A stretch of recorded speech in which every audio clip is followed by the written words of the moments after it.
Hello, we are live. Let's see who is joining us. If you're watching, say hi in the chat. Let's see. Charlie's watching now. Hey Charlie, how you doing? Hope you're doing well. Um, so you are watching Art Autopsy. I am your host, Clint Carney, and every 2 weeks, although this one's been a little later than that, I get on YouTube and I make some art for you guys to enjoy. I encourage everybody watching at home to get out your art supplies and make some art with me. If you do end up making some art, email it to me at clintcarneycreates@gmail.com and I will share it on a future live stream. So let's see, Travis is watching. Hello. Yeah, anyway, if you're watching, say hi in the chat. And we're going to be doing something a little different today.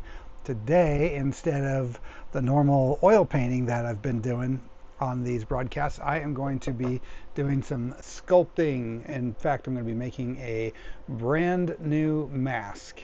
And Jennifer has joined. Hey, Jennifer, how you doing?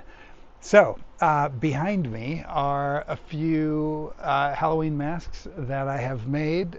These are all about, I don't know, 2 years old maybe, I think. I'm not real sure exactly, but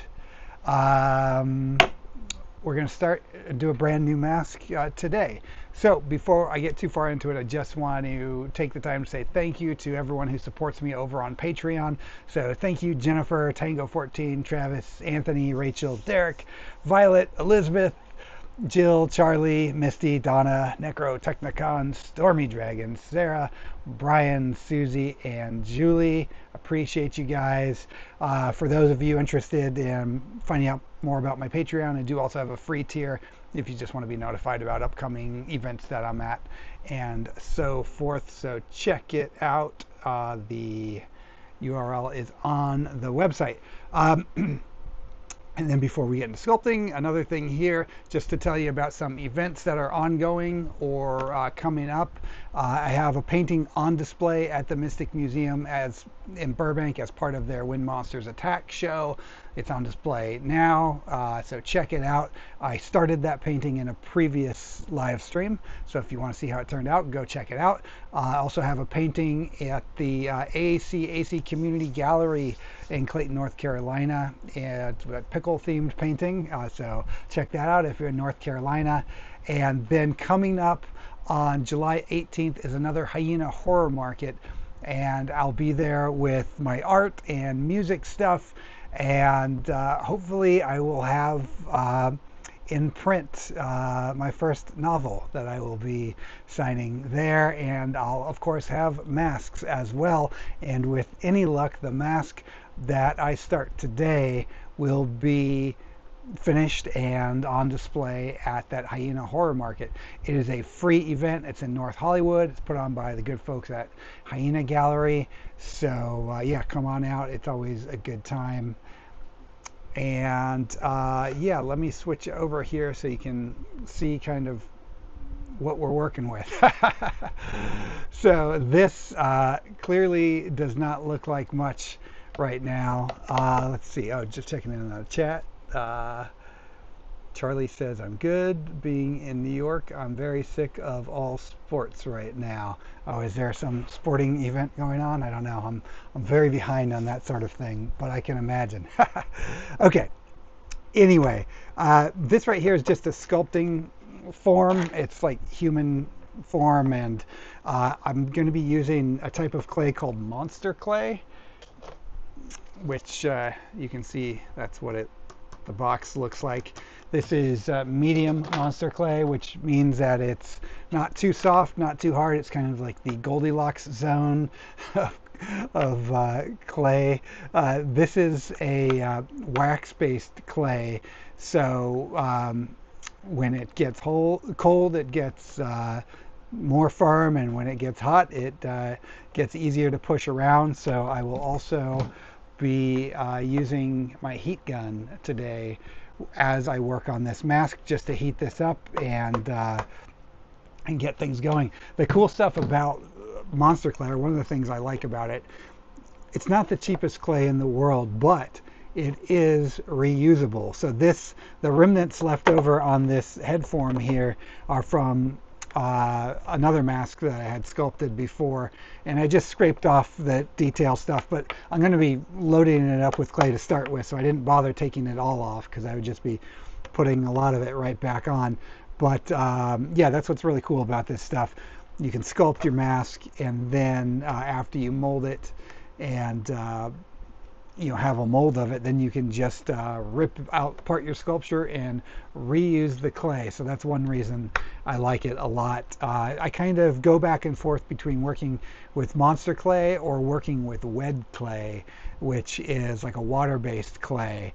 That clay, wed clay, is something I'd recommend if you're new to mask sculpting. I just want something that's real easy to work with and goes on quick and fast and so forth. But I am going to be working with this monster clay because I have a bunch on hand and I didn't want to go out and buy more clay. So the first thing I'm going to be doing here is just kind of putting in a rough layer of clay. I'm going to just throw in some eyeballs. I want to show you guys just some different options that I have. Now, I highly recommend, using something that already has a nice smooth round shape for your eyeballs. It is incredibly difficult. Let's say with this clay, if I were to just sculpt eyeballs, there's no way they would stay round because I would be constantly pressing my fingers into them accidentally and messing them up. So I have lots of different things I use for eyeballs from time to time. I really like this thing right here, which is, I have a few different sizes of these things. These are just knobs for cabinets and stuff. They make great eyeballs depending on, so I have different sizes depending on the scale of what I'm sculpting. Unfortunately, I can only find one of the size that is the right scale for this head form right now, so I'm not going to be using that today. But you can really use anything. I mean, you can use, I have like baked pieces of Sculpey that I've rolled together, and those work. You could use rubber balls, or today, for example, I just took a ping pong ball and I cut it in half, and that's what I'm going to be using for the eyes today. So I'm just kind of going to roughly put them in place. Travis says just make him a one-eyed dude. I would, except for, behold all of these masks behind me. 4 out of 5 of them are one-eyed dudes, so I thought I'd change it up and do something with 2 eyes. But I'm going to use these because today I'm going to go for, as you can see, I do a lot of like gore and zombie type masks, but today I kind of want to do just like a creature, some kind of monster. I'm just going to make it up as I go along, and we'll see how it turns out. What are you guys working on at home today? Are any of you working on paintings? Is anyone actually sculpting? Let me know in the comments what you're working on. I'm just curious to see what all you guys are up to. Or are you just tuning in just to watch? I'm also, I think I should have a disclaimer in here because I do have a number of friends who are very talented sculptors. If you are a professional sculptor and watching this, you are probably going to be absolutely horrified by many of the things I do, because I'm in it for fun, man. You know what I mean? So I don't necessarily do everything the correct way, if there even is such a thing. I certainly make a mess of my workstation and my tools, which I know horrifies a lot of my sculpting friends. But you know what? I'm the only one that uses my workstation and my tools, so it doesn't bother me, so I'm okay with it. But yeah, is anyone else making art? Let me know in the chat what you are making. So again, right now I am just laying down some clay, getting a base layer on here, and yeah, let's see. I have a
Sorry, I realized I didn't set up the audio on the full screen version. Let me just fix that real quick. Give me 2 seconds. I gotta set that up.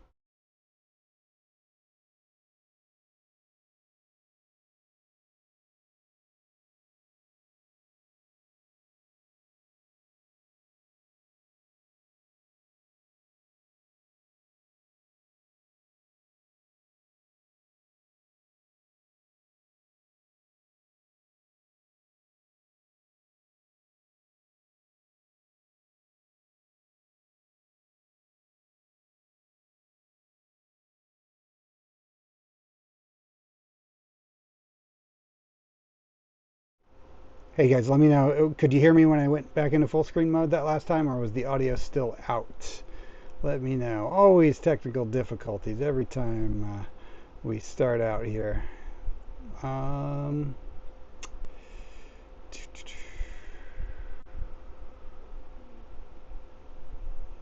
let's see. Check, check, check. Okay, I mean, everything's looking okay on my end. Let's.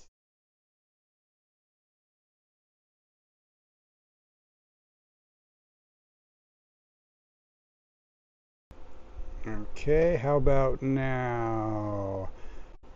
How is that audio? This is a rough start as per usual. How about now? There's a delay in between when I do something and when you guys get the feed, and then when you type and when it comes back to me. So there we go. All right, cool. All right, let's see. Count von Beckelwolfing is watching. Thanks for watching. And Count says, love the masks in the background, especially the middle one. Thank you. Those are ones that I made. Lots of fun, and gonna hopefully be making something cool today as well. Let's see. Charlie says the only mask guy I'm familiar with is Jordu. I think that's how it's spelled. Oh yeah, Jordu Shell. Yeah, he's a great sculptor. I don't know him personally, but I am very familiar with his work. He does a lot of work for Distortions Unlimited these days, which is a mask company that I collect. I collect a lot of their classic masks from the 80s and 90s. That was probably before Jordu was working with them, but Ed Edmonds runs that company, and a lot of the masks that are sought after by me are ones sculpted by Ed. Okay. So again, I'm going to be using the heat gun from time to time, so it's this, you're going to hear this thing roaring periodically. I'm just going to give it a once over, get this, start getting this nice and warmed up, make it easier to work with.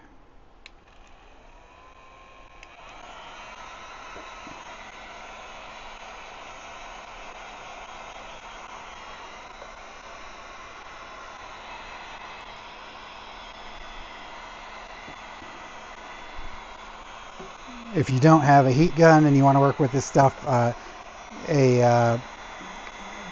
blow dryer also works fine. Heat guns are just a little more powerful.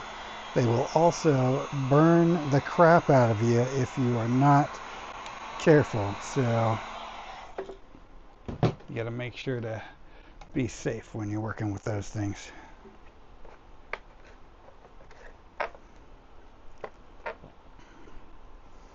So no one chimed in that they're working on art today, huh? It's just people watching, huh? No artists at work during the stream. It's all right. I enjoy having you guys watch anyway. And feel free to, throughout the broadcast, I keeping my eye on the chat as much as possible. So if you have any questions for me about anything, just chime in. This is the longest break that I had in between live streams, so apologies for anyone who tuned in for the last few weeks and didn't find me here. I was just busy with a movie gig. I do a lot of visual effects work, so that's on the digital side of things in the movie industry, and I had a big gig I was working on 7 days a week, many hours a day, and I just wrapped that every time you wrap a gig like that, or when I wrap a gig like that, I always think that I wrapped it, and then it lingers for, a while. So I thought I wrapped it on Monday, and then it's been lingering all week, but I think I wrapped it today, and I'll probably be saying the same thing a month from now. But in any case, I'm happy to have some more time back to work on my own pursuits. Okay, I mean, we got a good base layer on here that just covering up the sculpting form. So I'm going to start thinking about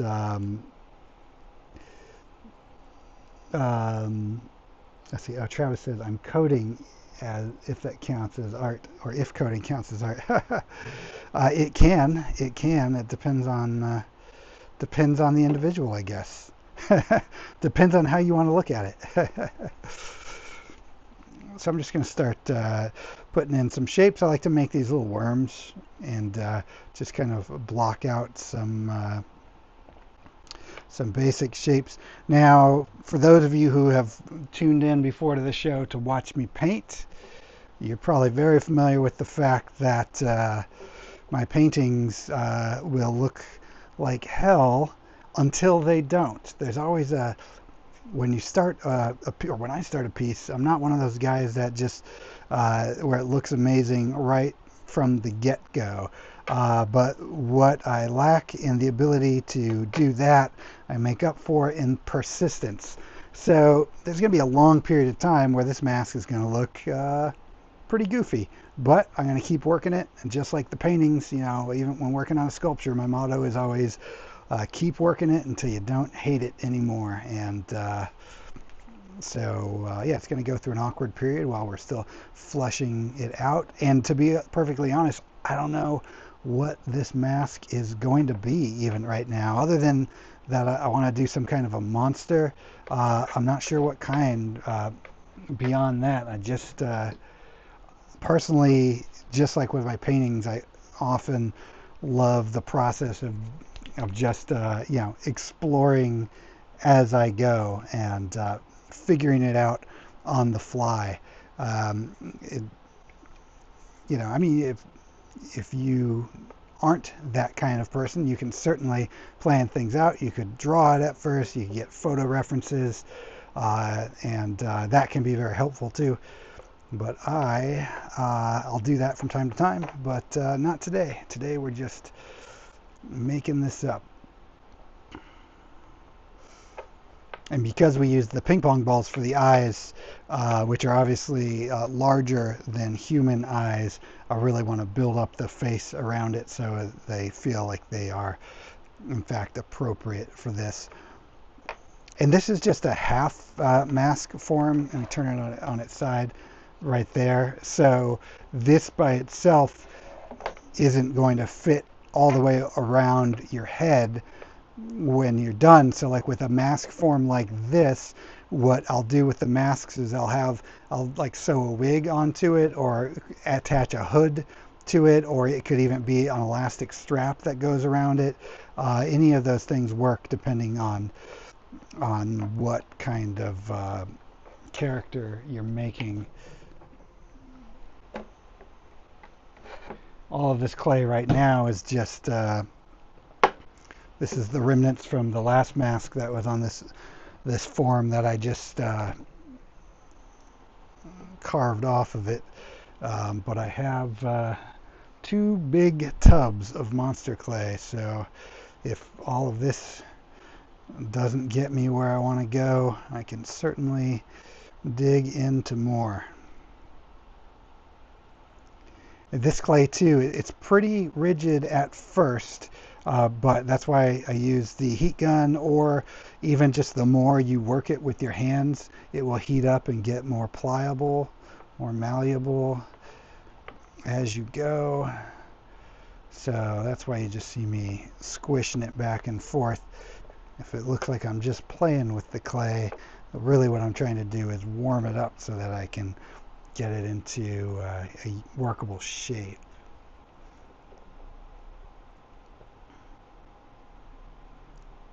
Charlie says it's looking like the "Show Us What You Got" floating head from Rick and Morty. I am not familiar with that. I do like Rick and Morty, but I got to be honest, I'm so far behind on.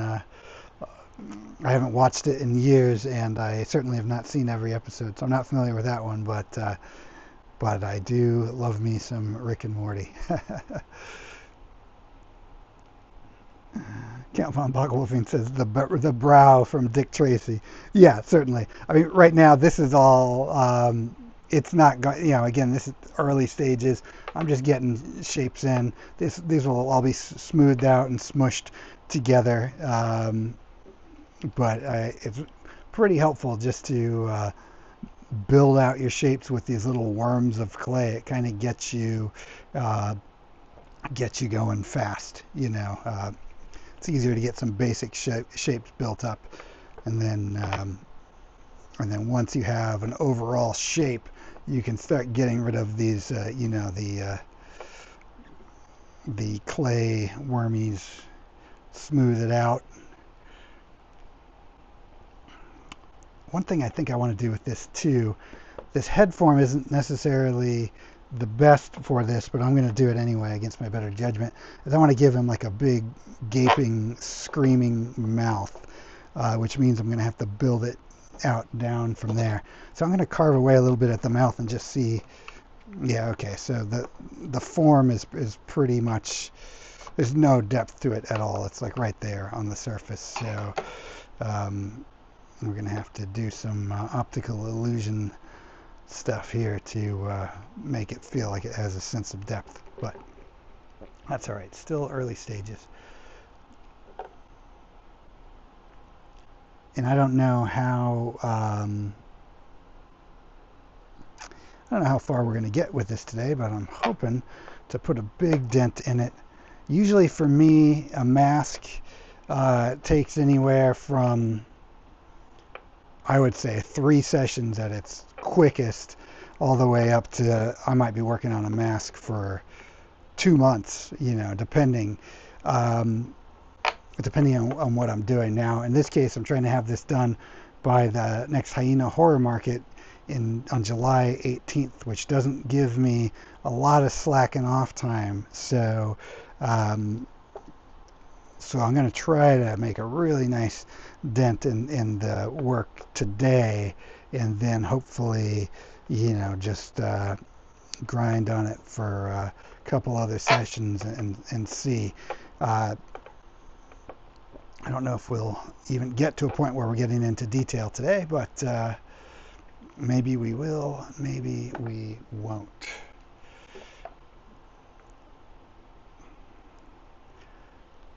And speaking of, I was talking earlier about the Distortions Unlimited, which are masks that I collect. I collect their 1980s and 1990s line. They're increasingly hard to find these days, but one of the things that I really love about a lot of their masks from that era is that they all had these nice kind of gaping, screaming mouths, which just makes them frightening. In fact, I think one of the first masks, the first latex masks that I ever, I don't know if, or at least a very early one for me, one I certainly saved up money for as a kid, and then went and bought, was a vampire mask from Distortions Unlimited called Pierce a Vein. And in my youth, I didn't know how to take care of a mask. It lasted quite a while, but eventually the latex got brittle, and I think I ended up giving that one away to a friend who was running a haunted house, and he needed masks. It was like he was doing a haunted house for the city of San Fernando. It was like a charity type thing, and I gave him a bunch of my masks that were not holding up, but fortunately I was able to find a nice copy of that again many years later, so that mask is once again in my collection. But that was a long way around to saying I was always loved how their creatures were always screaming, had their mouths wide open, ready to take a bite of someone. That was always super cool to me. So Sarah says, and hello, Sarah. This looks like tasty chocolate right now. It is, in fact, made of chocolate. No. Yeah, but you're right. It totally looks like that. So what I need to do too, as I was mentioning before, um, if you just make the mask um, life size, it's going to be too small after it goes through molding and casting in latex. So I'm going to need to build out the sides a bit and get some more just some more clay on there so that it's not so that it is actually wearable for someone. And when I'm making masks, after I do the latex pours and stuff, I usually do two versions of each. I'll do like a wearable version, and then I'll do a display version where I don't, cut eye holes and stuff like that. So there's plenty of mask makers that only do display versions as well, and that's totally fine if you're into it. But I also like offering a wearable version just for people who would want to wear it. Last Halloween, I was a witch to scare the trick-or-treaters, and I wore my own witch mask for that, which was delightful. So maybe this guy will be worthy of a Halloween appearance this year. We'll see how he turns out. I still don't even know what kind of monster he's going to be. Maybe he'll be a swamp monster. Maybe he'll just be some kind of gnarly ogreish monster. Unknown at this point.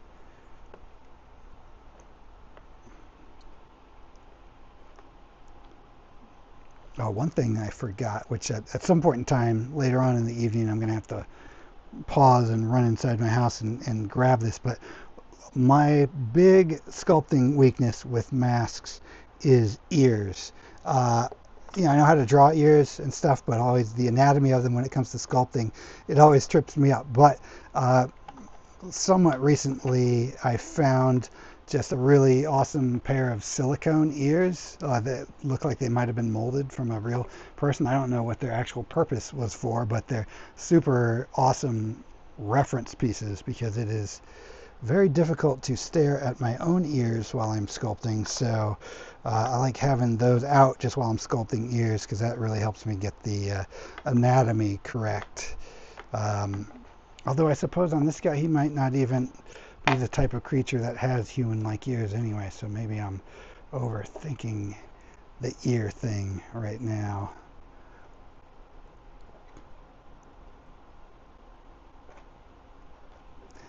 Michael asks what type of creature I'm working on. Yeah, unknown yet, Michael. I'm still just getting clay on the form here, and I'll be figuring out in more detail what it's going to be as it goes on. I'm going to just use my heat gun here and heat up this bunch of clay to make it a little easier to work with and hopefully go on faster.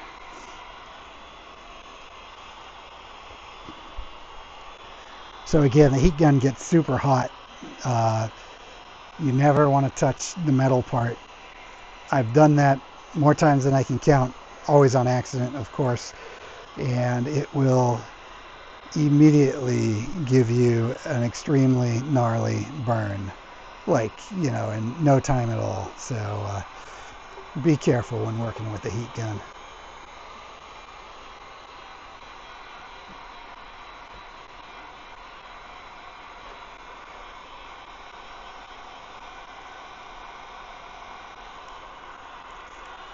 Charlie says you could skip his ears if working with an alien creature. Yeah, very true, very true.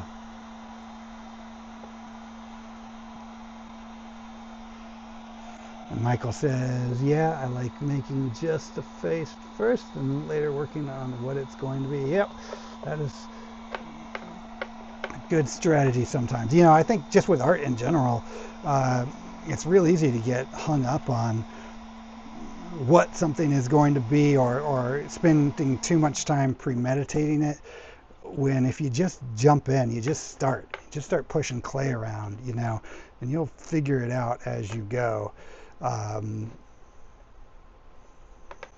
there's plenty of times, I've had to make masks for other people, or for commissions and projects and things like that. And there's plenty of times where I have to be more thoughtful about what a mask is going to be. Or if you're trying to do like a likeness of a character or whatever, sure. But when just working for fun, just making something for myself, or to make available to the public, I just like to have fun with it. And for the record, like, I honestly don't care if my masks sell. Like, I'm not, I make them and I offer them, I make them available to people if they want to buy them. But the reality of it is I'm just making them for myself because I love masks and I love making masks. And so whether or not it's, if one sells from time to time, that's a bonus. But it's certainly not driving why I do it. It's just a love of the art form of masks.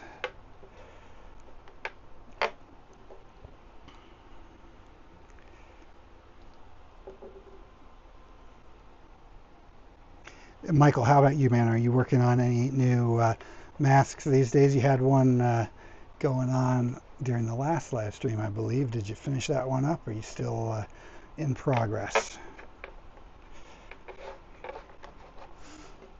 Okay, so he's starting to fill out now. He's getting more substantial just in terms of the scale of him, which is great. Again, you just want to go a little bigger, or sometimes a lot bigger than reality, just to make sure that the mask is going to fit on people.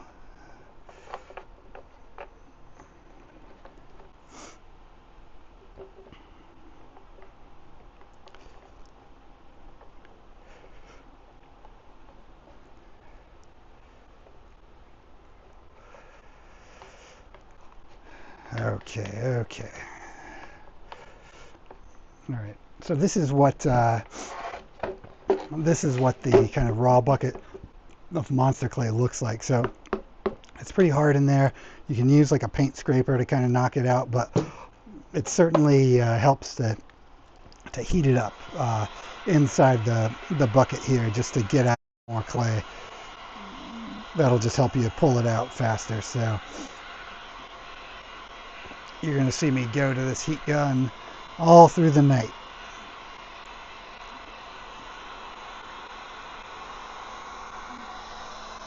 Shifter says, got here late, but I'm here. Hello and welcome. Thanks for joining.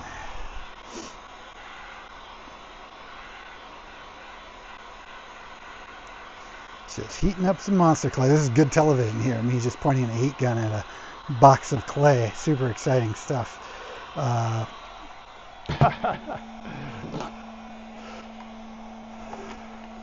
There we go. So you can see now that it's heated up. It just is a little easier to pull out these slabs.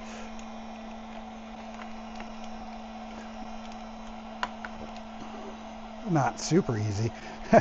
So again, this is the medium monster clay, which is just as it sounds. It's not the softest they make, not the hardest they make. The monster clay hard, which is like the gray kind, is just rock solid. Like, in fact, here I got a sculpture right here in the hard stuff. So this is from a previous mask. It's a little worse for wear now, but this is like rock solid. So you really gotta heat this up like crazy just to get to work with it. So I find that is probably one of the more difficult clays to work with, is the hard stuff. But what I do there is I have a microwave safe container, and I actually throw the monster clay in a microwave and get it hot. In fact, the container that monster clay comes in is microwavable. Sometimes I do just throw the whole thing in there, even the medium stuff, but I don't think we need to do that today. It is hot as hell in my garage, which is where I am working, so it is not it's not too bad to work with it right now.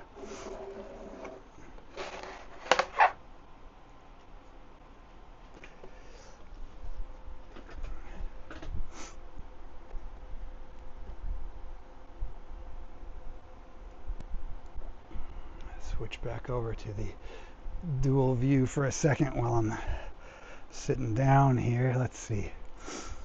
Michael says, all done with the neck grid from Soul Calibur 2. It looks even more badass on myself for next year's Comic-Con. Very cool, man. Sounds cool.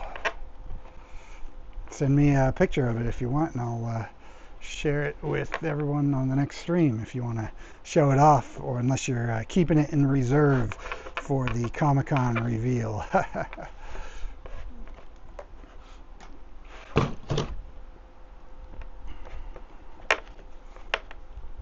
Now that we got more people joining, is anybody else making art at home while they watch? Anyone sculpting at home while they watch?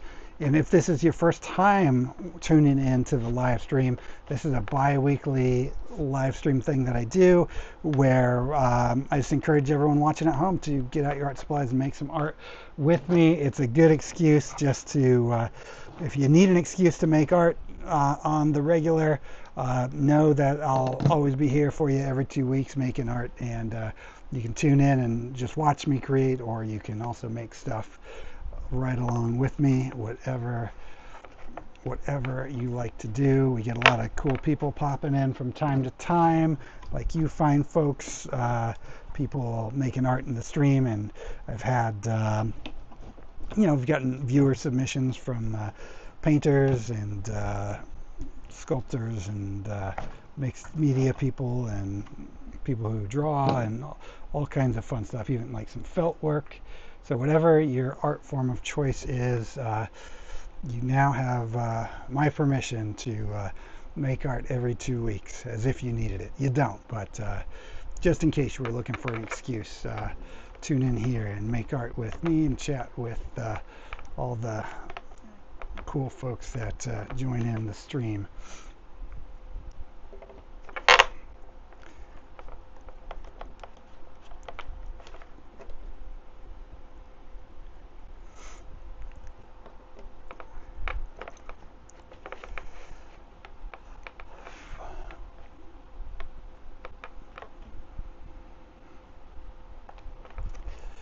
Okay, we're almost past the boring part of just getting the shapes in. I just got to get a little bit more clay in some certain spots, and then we'll start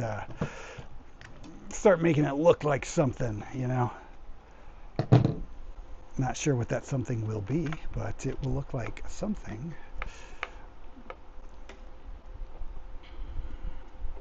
Has anyone who's watching, other than Michael, because I know the answer is yes there, but anyone else ever made a mask before, of any kind? Doesn't have to be latex. It could be maybe you made a paper mache mask or anything like that. Who has made a mask? Let me know. Tell me all about it.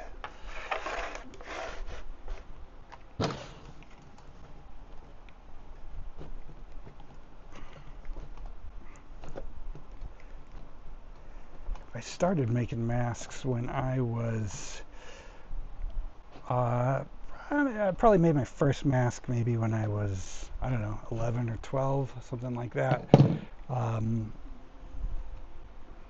You know, and it's always a lot of fun. I wish I had all of the masks that I've made over the years, but a lot of times I've given them away, or they're just, you know, not held up with time and things like that. But I guess it's probably better that I don't have my early masks, because they weren't that great anyway. But I really enjoy getting to do it, and there's so many amazing sculptors working in the world of mask making, and as a mask collector, that's one of the things I enjoy, is just getting to see, you know, to own basically just these amazing sculptural pieces by the people who make masks. And I think a lot of times not everyone understands what goes into creating a mask, and it's, I don't know, I think it's a legitimate art form, you know. But you don't often see masks in museums are not Halloween masks, but you absolutely should, because some of them are just incredible works of art. I would say my own mask collection is probably split down the middle, 50% like commercially available at some point in time. You could have bought it in a store type masks, and then 50% kind of custom made by independent mask makers. So there's some really cool mask makers out there. If you ever go to a horror convention, um, yeah, look around in the vendor area and just look for the folks that are making their own custom masks, and you'll find a whole slew of awesome people. There's a convention called Mask Fest, which is dedicated to mask makers, and I have actually never been to it. It always ends up falling on a time where I'm like in the middle of working on a movie, or I have something going on, or I'm on the road with my band, or something. It just is. I haven't lucked out enough to have the time off to go actually hit up Mask Fest. But one of these years, I'm hoping the timing works so I can go check it out, because it's just a lot of my favorite mask makers from around the country all go there and sell their wares, as it were.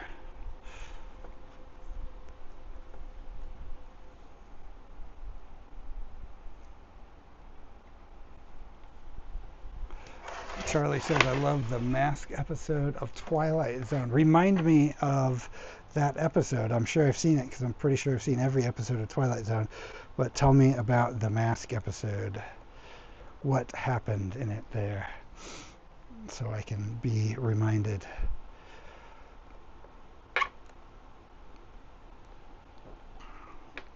Okay, we got a basic shape in here. We can start thinking about giving him a little bit of character now. I'm still just chunking out pieces from this box of clay here, but let's see. Is it going to be a nose guy? Is it going to be a nostril guy? Like, what's his nose going to be like? Let's get some more clay in this general area and see if we can't figure that out.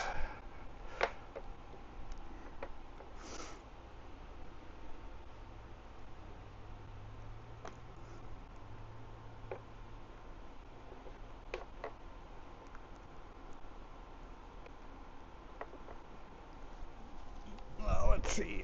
Charlie says the older man is dying and forces his family to wear ugly masks, which become their permanent faces. Ah, okay, that does sound familiar. I need to go back and revisit Twilight Zone. They always used to do like a New Year's Day marathon on TV. They probably still do, but I haven't actually had cable in decades, so it's been a while since I've watched it. Okay, we're switching back to full screen for a sec.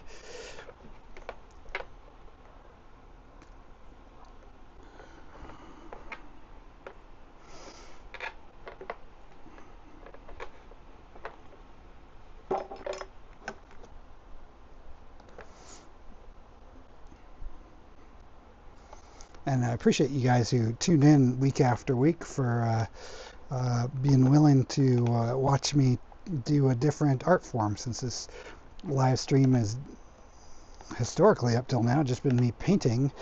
So, but you know, the reality of it is I work with a lot of different mediums and a lot of different creative pursuits. So it's fun to get to share sculpting with you guys as well.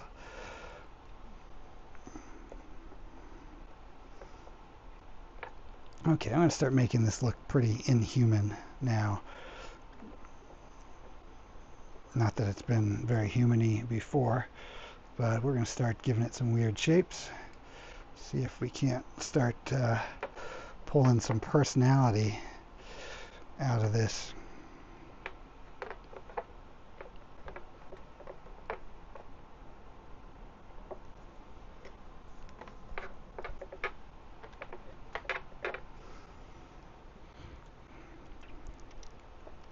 I might go with like a swamp monster in the vein of Creature from the Black Lagoon, but not the Creature from the Black Lagoon, obviously, because we want to do an original design. So maybe it will be somewhat fish-like, somewhat alien-like. I don't know. I'm just theorizing here, but I'm just going to keep pushing clay around until something emerges. Now, sometimes, just like with painting, sometimes I'll get deep into a sculpture and then I'll just realize, I don't like the direction of this, and I'll just, pull off the clay and go back to square one. I'm hoping that doesn't happen today because you guys are here watching, and that would be, anticlimactic, but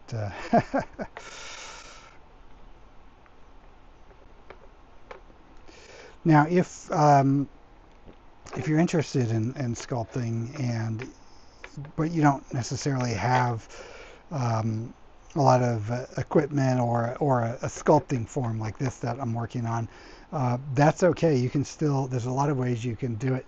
You can get a styrofoam head. You can use a big ball of tin foil to build it up. There's lots of things you can do to kind of build your own head form as a starting point. I recommend having some kind of form underneath your sculpture because otherwise you just waste a ton of clay. But also, if you are just getting started sculpting, I would recommend starting with wed clay. That's W-E-D clay. It's a water-based clay, and it just goes on way smoother and faster than this stuff does. Pros and cons of this kind of clay versus a wet clay. The wet clay, it's fast and workable, it's water soluble, but you got to keep it covered. It will dry up. It also has a tendency to grow mold, so you kind of got to work super fast with it and try to get it molded as fast as possible. You don't want it to get moldy and gross. Whereas this stuff, I could stop this sculpture now and come back to it in 5 years and it would still be ready to go, so long as I don't keep it in the heat. I did, if you keep it in a hot environment, it will melt on you though, or it can at least. One time I had two masks going on at once. One was a mask for one of the stage performers for Slipknot that I was working on, and then the other was just a custom thing I was doing for myself. I was sculpting a mask of Angus Scrimm, who is the actor that played the Tall Man in the Phantasm movies, and because at the time there was no Tall Man mask on the market, and I wanted to do that as a costume, so I just had to make my own. And I went out of town I think I was playing some shows. I was on the road briefly for a week or two, and at the time I was just living in an apartment that got super hot in the summer without central air, and when I got back, both sculptures had just melted, and I had to start over completely. And then I think I had to finish the one because it was it was a gig, but the other one, the Tall Man one, I never went back to because I was just disheartened by the melted sculpture. So that is one thing to watch out for, but it really will only melt completely under extreme heat. But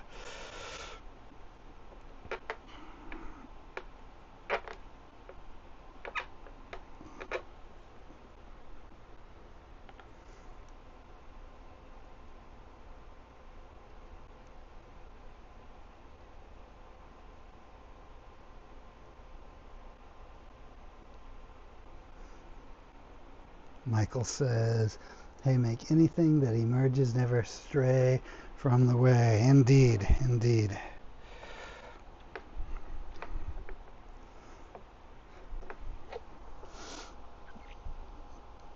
I can see already that this could easily be steered in the direction of the Gill Man from The Creature Walks Among Us, which was a Creature from the Black Lagoon sequel.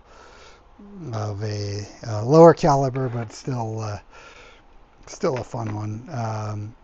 But again, I'm not trying to do a pre-established character. I'm trying to do my own thing, but I can see already that some of the shapes here I'm working on could go in that direction. If I let it, maybe it will be slightly inspired by that. Who knows? We're still super early stages.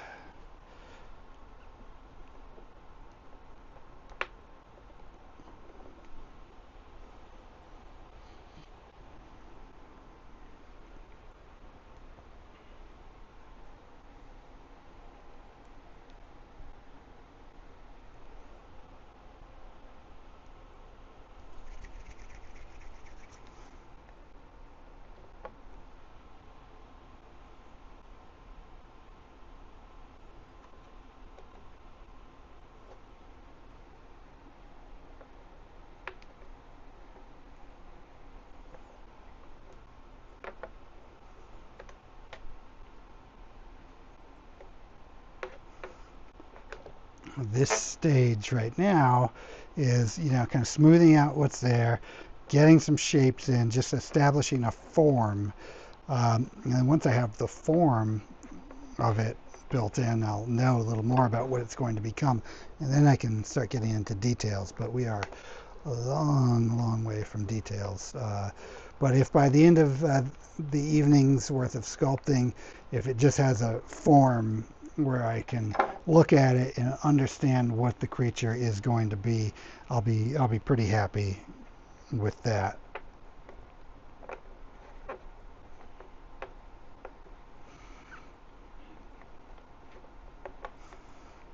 It's all a process. There are some sculptors out there that are just amazingly fast at this, and it's always super impressive to watch someone like that work. And honestly, if I was working in wet clay, I would be. That is a lot faster medium. Maybe if I do sculpting again in a future stream, I should do that because it's probably a little easier to watch for an extended period of time, is to watch someone sculpt in that because it just comes together faster. This is a lot of just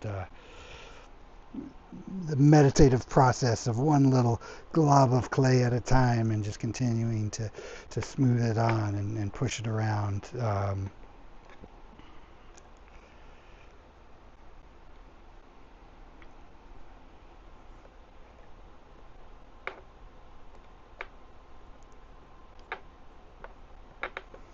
But the real fun comes in once you start getting into detailing and adding the personality and the wrinkles and the scales or whatever. Or I like, as you saw with the mask set behind me that I do a lot of gore masks and zombie masks, and just like getting into the anatomical detail of a gore wound and things like that is always super fun for a weirdo like myself.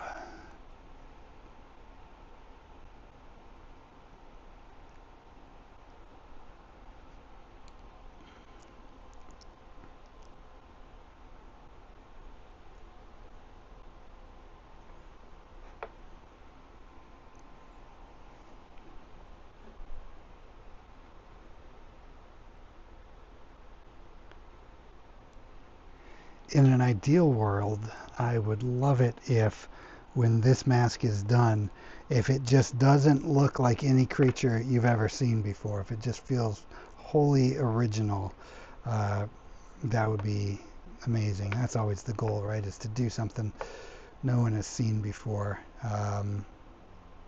Will we achieve that? Will we fall short of the mark? I don't know yet, but we're gonna try to do something cool and unique.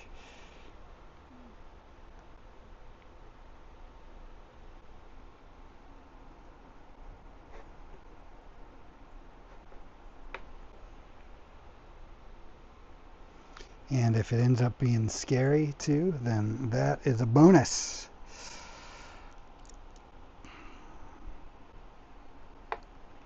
I always had, throughout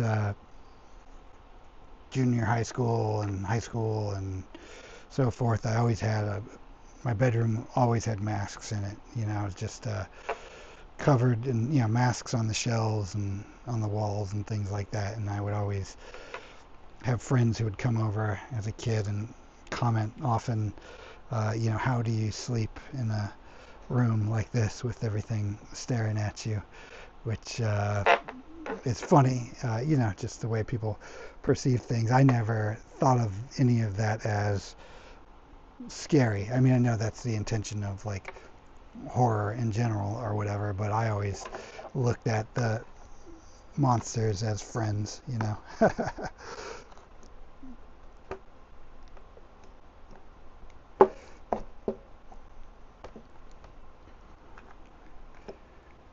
And when you know, you grow up with putting monsters on display all the time, then certainly loses any fright factor that it might have otherwise had for you.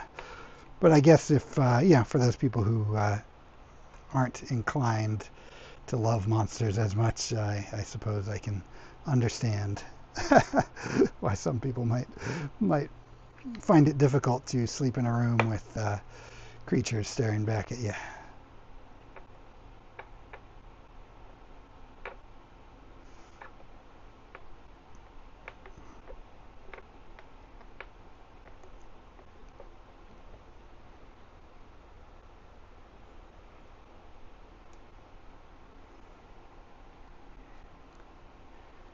Let's start just for fun throwing a little gum line here, and maybe we'll start thinking about what his teeth might be like, and then maybe that'll tell us something, or maybe we'll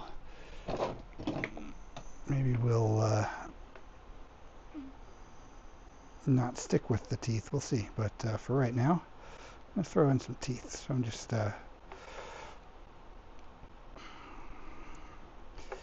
carving some little holes in the gums here for the teeth to go into. And this is just a ball stylus. This is a cool piece too because it's like magnetic, so I can pull that out and put any number of attachments on the end. But for those of you who are, again, who tune in and watch me paint on this show, just as I have a ridiculous assortment of paintbrushes, I also have a ridiculous assortment of sculpting tools. So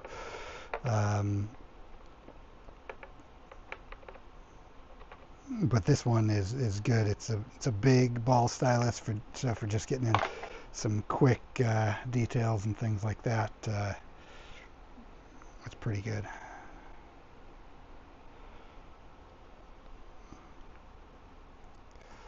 And I'm just trying it out, seeing if he's the type of monster that wants some sharp teeth. Maybe he's not, but we're only going to know if we throw some teeth in and see how he looks.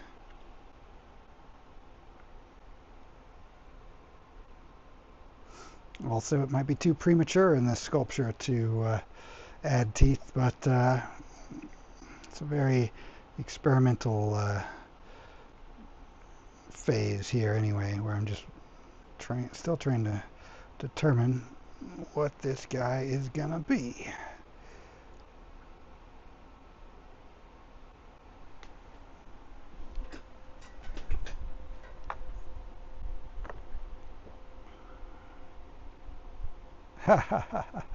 Travis gets to sleep in the Dry Blood ghost house. That's right. That's right. The house in Dry Blood is Travis's actual house. So he is visited by the ghosts from that movie every day of his life.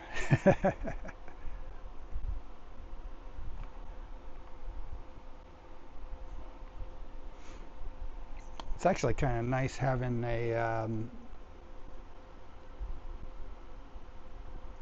having the camera there pointed down at the sculpture, so I can work at it from an angle and then also just look up at the camera and see what it's looking like from the top down. And the answer is, of course, right now, super rough, but that's how things start.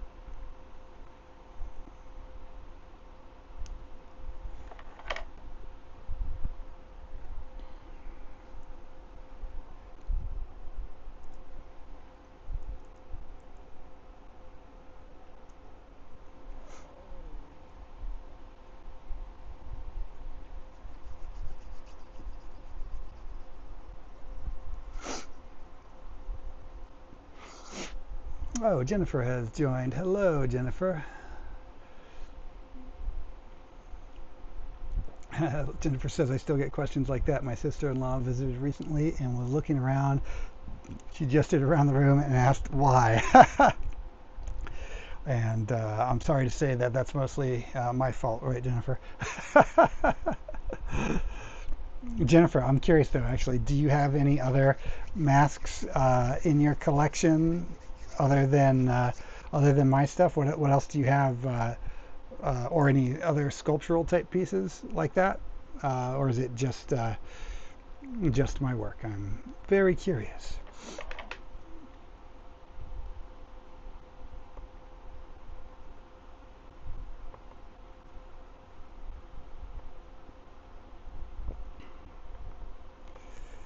These teeth are, yeah, just basically super rough placeholders at this point, but I'm just trying to get a feel for whether or not this is the kind of monster that would have this kind of look.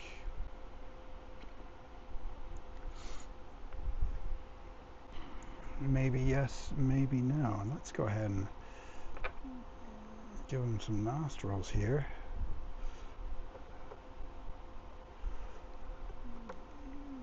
And I don't know that he's going to retain the nostrils, but maybe he will.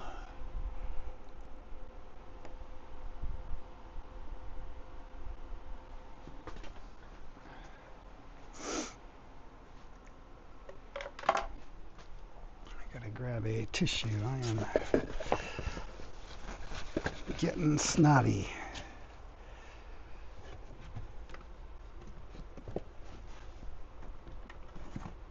Which is too much information.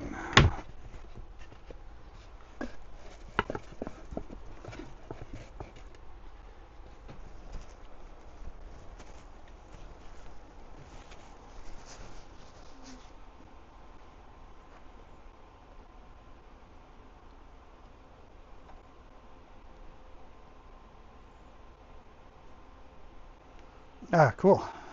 I'd love to see what other works you have in the collection sometime.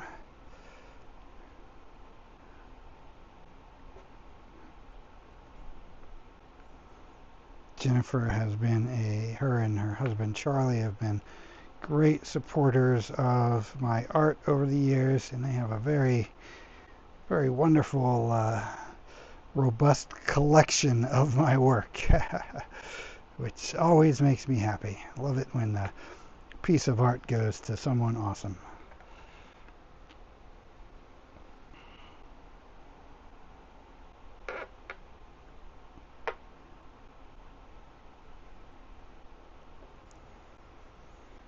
Just getting weird with this now. We're just adding in weird shapes. Will they stay? Will they go? We don't know. Too early to tell.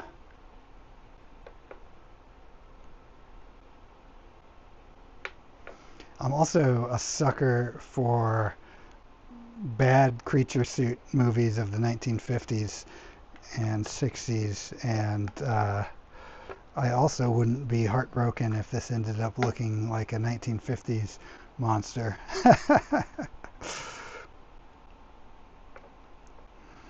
Guess it's got echoes of the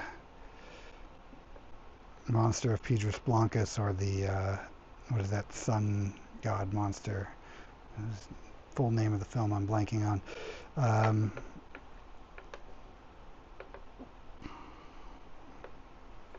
But we shall see. We shall see where it goes. Yeah, I want to. I'm flinging clay everywhere.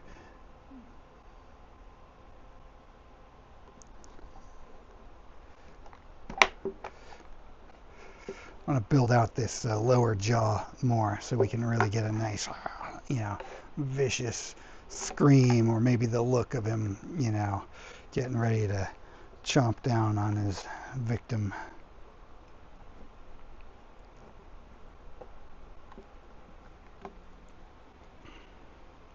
I'm going to just blast him in the bucket of clay with the heat gun a bit and make things a little easier to work with.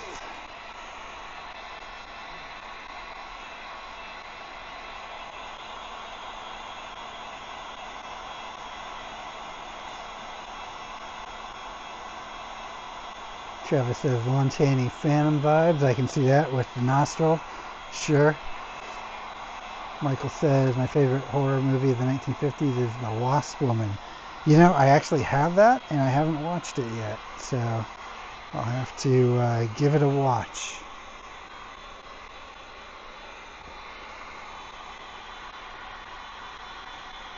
And currently, as you guys know, I always watch VHS when I'm painting in the garage or doing other things. So currently in the VCR is a made-for-TV anthology movie called Quicksilver Highway, which I didn't even know existed up until like a couple weeks ago. And then once I heard about it, I found the VHS on eBay and going through it. But yeah, it's an anthology where the stories are written by Stephen King and Clive Barker, which is awesome, two of my favorites. And the wraparound story, the character who's kind of hosting the wraparound story is played by Christopher Lloyd, who is always amazing. So yeah, it's a fun one, and I just watched the first story so far. I'm not sure how many are in there, but so far so good. It's pretty fun. I guess lately on VHS I've been catching up with some made-for-TV Stephen King flicks that I had missed before.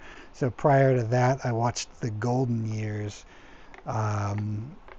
which it was fun. You know, it had its moments. Good, not great. Definitely had a made-for-TV from the 1990s vibe, which is exactly what it was. But it was, yeah, definitely, it was worth a watch. It was fun.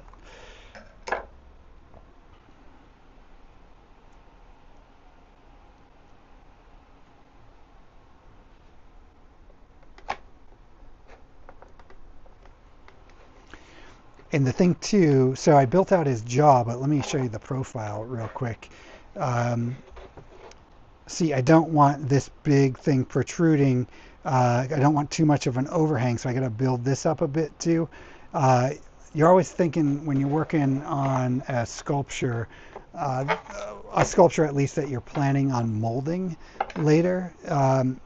How is the sculpture going to pull out of the mold? Because if you don't premeditate that kind of thing, it's very easy to sculpt something that is really tough to mold, or maybe not tough to mold, but tough to get out of the mold after the mold is dry. And if you don't think about that stuff, sometimes you can end up damaging, creating a mold where you can't remove the sculpture without damaging the mold, and then you lose the sculpture and the mold. So you got to think about those kind of things. And no matter what you do, it's always difficult to pull a sculpture out of a mold, though, right? So you want to just try to be as kind to yourself as you can by avoiding overhangs and things like that. But it's always going to be somewhat tough.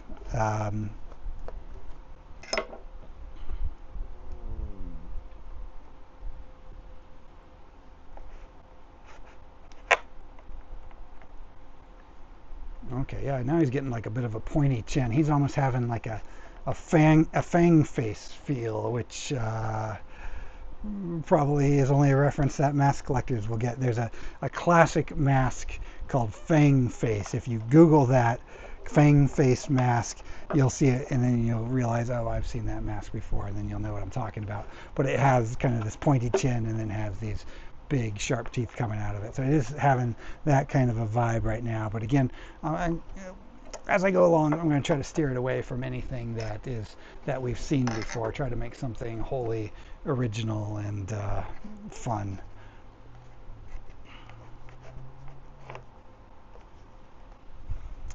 And I do have a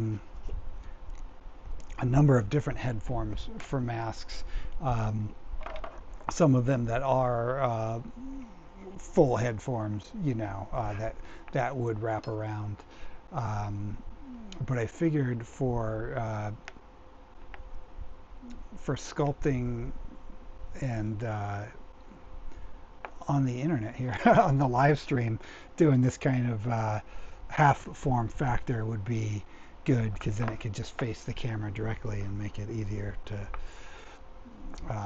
actually watch and see what's happening. It gets a little harder to get the right angles when you're doing a fully three-dimensional head,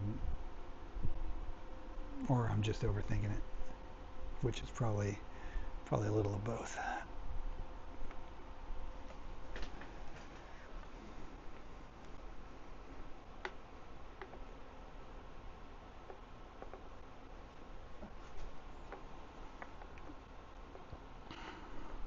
I can almost guarantee you that these teeth will be completely re-sculpted um, before this mask is called done. And by completely resculpted, I mean like pulling out the clay that's there and just starting over, but that's okay. It's part of the process.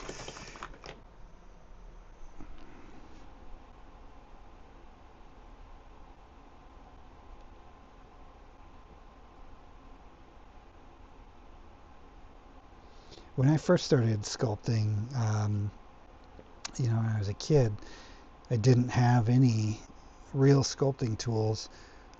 So I would just sculpt with like pencils and things like that. Um, and where there's a will, there's a way. Anything can become a sculpting tool. So you don't have to spend a lot of money to do this art form.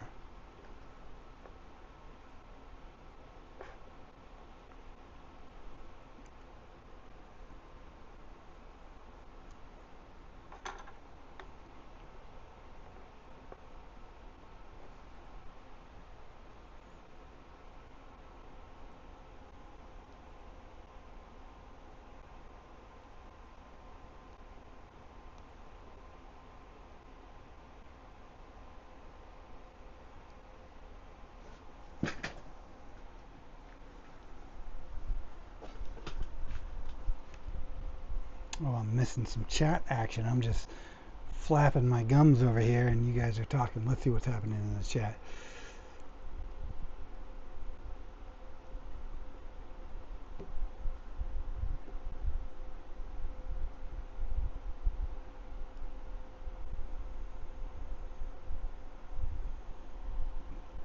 Michael Garcia is talking about the supernatural episode. An episode of what? What's the show you're talking about there? Under the Night says the age-old makeup in the golden years was hard to. The old age makeup in the golden years was hard to appreciate. You know, the crazy thing about that makeup in that show was done by Dick Smith, who is just or was a phenomenal makeup artist, and actually had won an Academy Award for his old age makeup before in film. But the makeup in that show wasn't as good. I think we get spoiled too now in the modern age, because modern makeup artists have got so good at it. But I do love Dick Smith, and he's certainly one of my early inspirations for wanting to get into movie work. Um,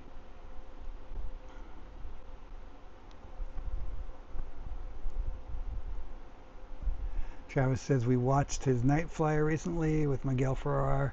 Aside from him, it's hilariously bad in a good way, though. Oh, cool. Yeah, I love Miguel Ferrer, and yeah, again, I'm on this kick of catching up on all the made-for-TV Stephen King movies that I've missed. So I have that one on VHS as well. So it is in the to-watch list eventually.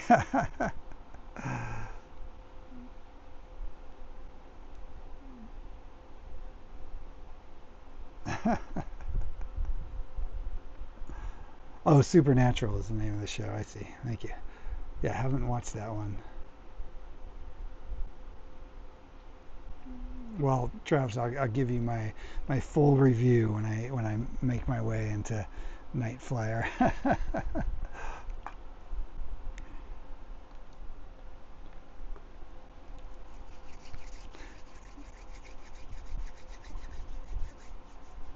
Yeah, lately because I've been so wrapped up on this movie gig, I still try to get in a little bit of painting every night as much as I can, but sometimes it's tough when you're working crazy hours. But so I've been watching movies or listening to movies mostly, 10 minutes at a time because that's until I'm ready to crash out for the day. So I'm excited to get back to painting in earnest because I have a bunch of paintings in queue. I've got a commission that I'm doing for Jennifer right now, which I've got to wrap up soon because it's taken me way too long. Thank you for your patience, Jennifer, by the way. And then, yeah, just have several paintings that I started in past art autopsies that I still have to finish up. Um, and I'm hoping to have several of those completed for the horror market as well, so that there's new stuff to look at. I always try to have something new at every convention, just to have it setting a convention or just like having an art show or any kind of event planned is always a good motivator to keep producing new work, you know.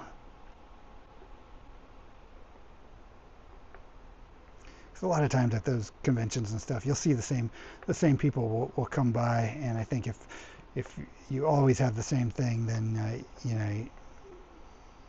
I get self-conscious about it at least, and I just want I want it to be, I want to give people a reason to come out and see me at a convention each time by having something new every time, you know. So this time, hopefully, it will be the book and this mask. If it turns into something that I want to mold and reproduce, of course, right now, very difficult to say, super early stages. Um, but if this one doesn't work out, hopefully I can do another mask before then, although certainly it's way too early to tell on this one. Just having fun with it right now.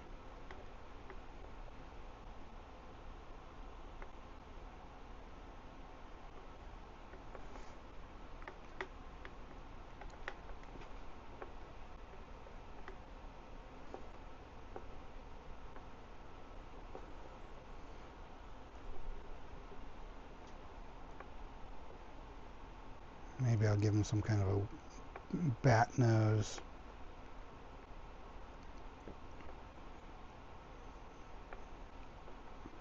Possibly. I don't know. Just experimenting.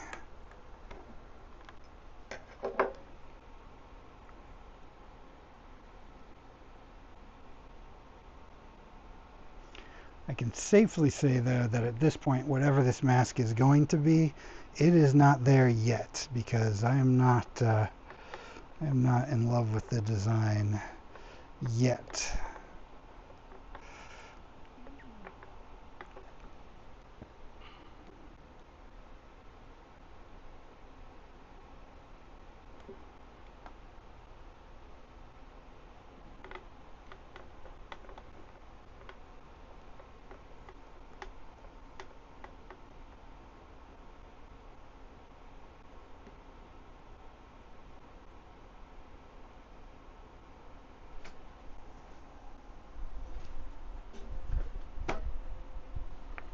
Oh yes, Jennifer. I know. I know.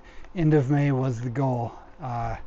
But then this movie gig that has been threatening to start since November finally started. And got to pay those bills. But soon, soon, and I'm hoping that you'll find it worth the wait. And then, of course, I've been filming the whole process too of that, working on that painting, so you'll get to see everything, it all come together.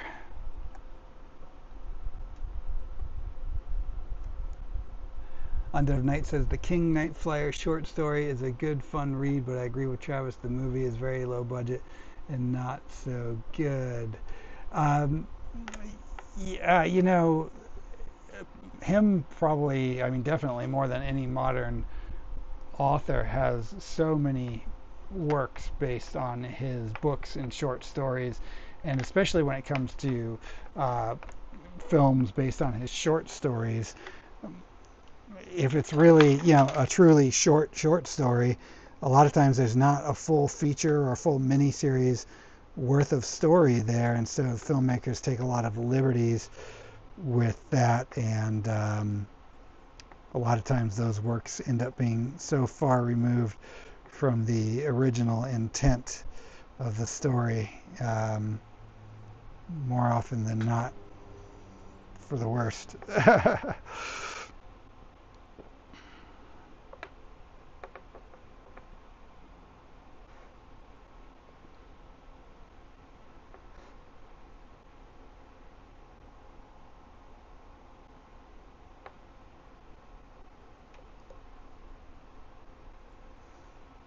No, Michael says it's coming along. Good, thanks, man.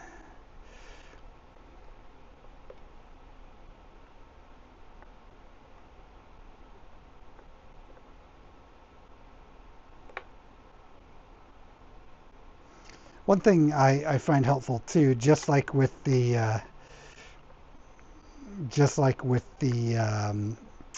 eyeballs, how, again, in this case I just use ping pong balls, but a lot of times on the teeth I'll use other elements. So I actually have, well, here's a little box of fun, some eyeball stuff, and there's actually some teeth in there too. So sometimes I'll use sculpted teeth, or sometimes I'll sculpt my own teeth out of Sculpey, which I can then bake in the oven and make them hard, and then I can insert the hardened teeth into the sculpture, which for me is oftentimes easier than trying to sculpt impressive looking teeth out of a soft clay.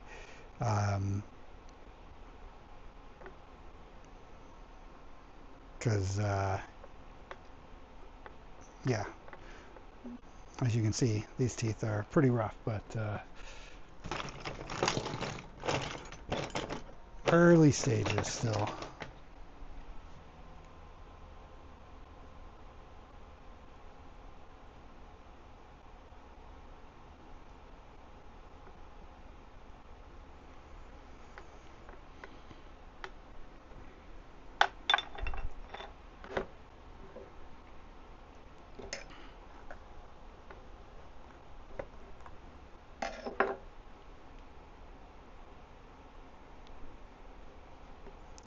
When I was doing the art autopsy at the gallery, at Hyena Gallery, years ago, before it was a YouTube show, I guess we still did live streams back then, but I think we just were doing a Facebook live stream at the same time, or something like that. I did a mask episode on one of those as well. But I remember thinking by the end of it, now that I'm on here and I'm realizing how truly rough this sculpture is, even, an hour and a half into it, reminded me of that, and it reminded me of how long it really does take me when I experiment with a mask, to just really figure out what it's going to be, and find the character within it. This one, I would say, is still quite far off.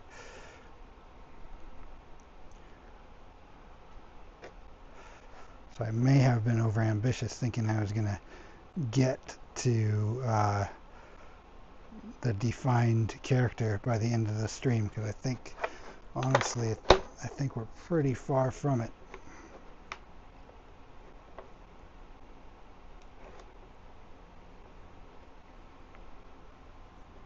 But not stopping yet.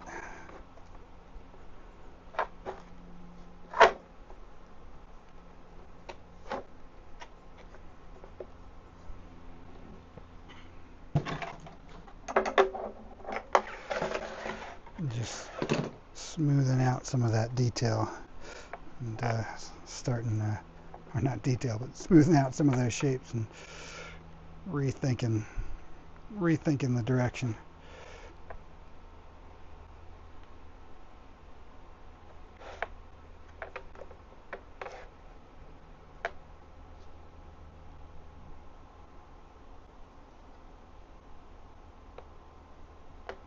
Charlie says, I almost asked why you have a collection of random teeth, but then I remembered it's just regular Clint stuff.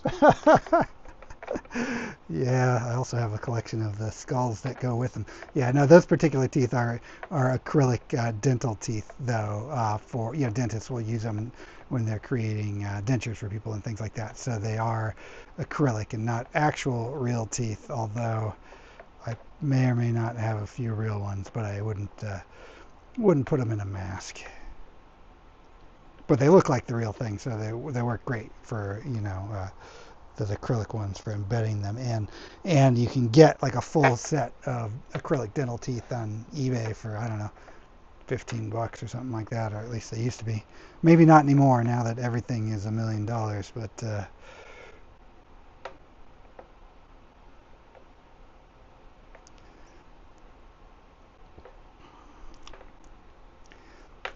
maybe just spitballing here, but maybe he needs does he have a third eye? Does he have a third eye? Or is there something going on here? Some kind of a shape we haven't thought of yet on the top of his head? Does he have another mouth up here, maybe? I don't know. Just, let's explore. Let's explore that question. See what this could become up here.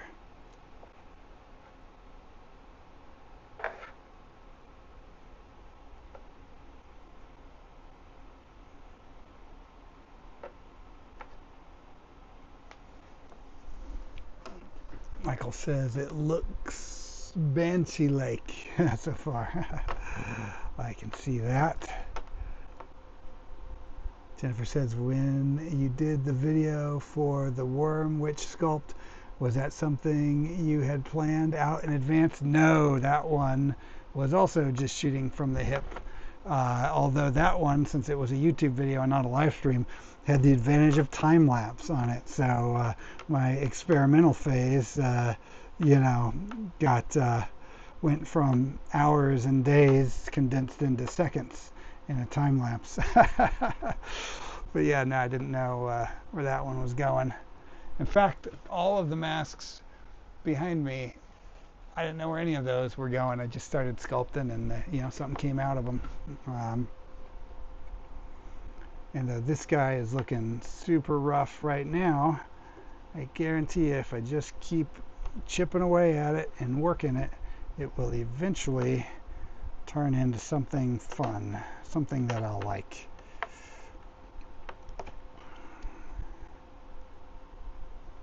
It's just a matter of being persistent.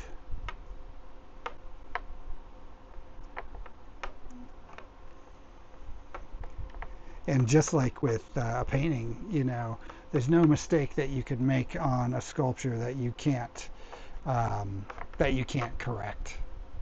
So if I do something that looks dumb, just sculpt over it.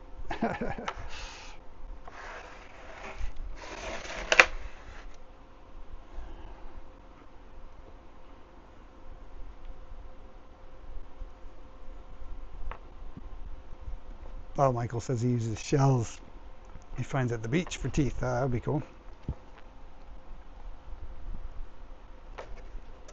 Yeah, you can use anything.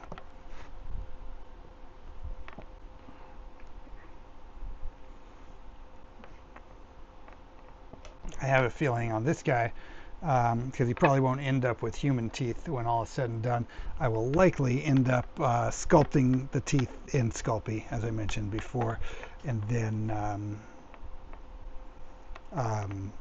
baking those so I have a rigid teeth, and then I can push the rigid teeth into the clay.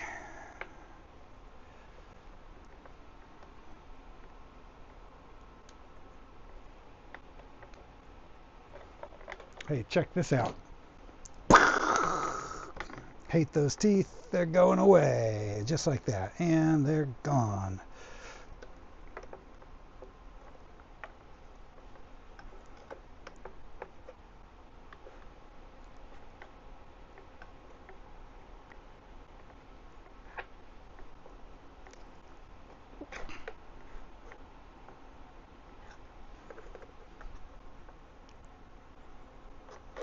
So you can see now this is the chin of the head form right there. So you can see how far, how much larger we got away from the actual human head form underneath.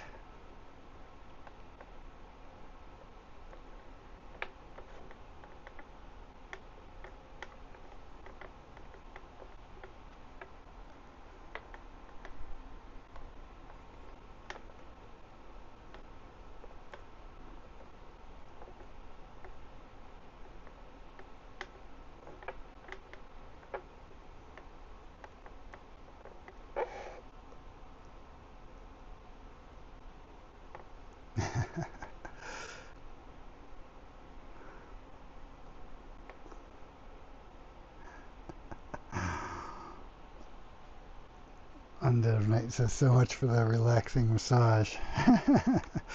Yep, just stabbed the crap out of our poor dude and went another direction.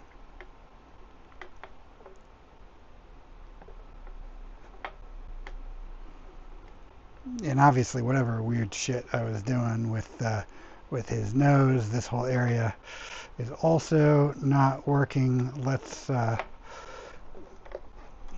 just keep pushing this clay around and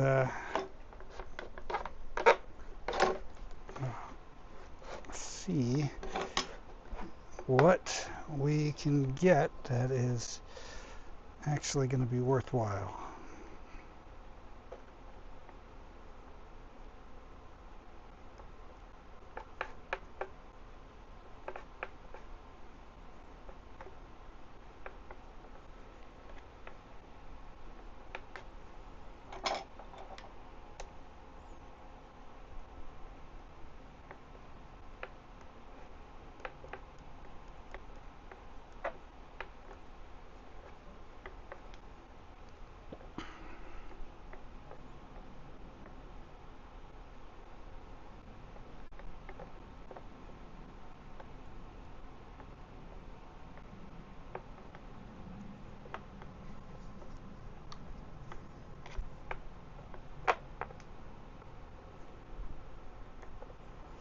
And there's always the added pressure of flailing in the dark on a sculpture when people are watching.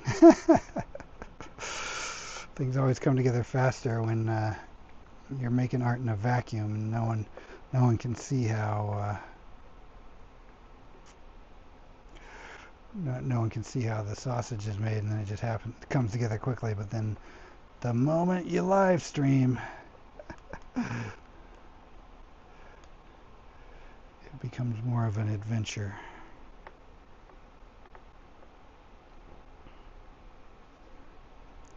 But you know, if you're gonna live stream or make art in front of people in general, you just gotta have a thick skin about it. You gotta roll with it and understand that people are gonna see the process, warts and all. It ain't all gonna be pretty.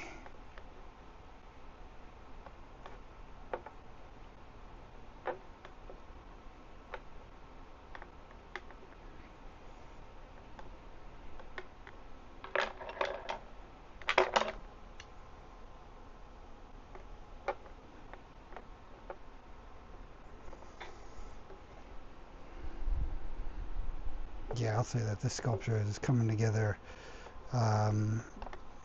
Probably one of the slowest coming together on a sculpture I've done in years. Because as you can see, I still haven't settled on a direction.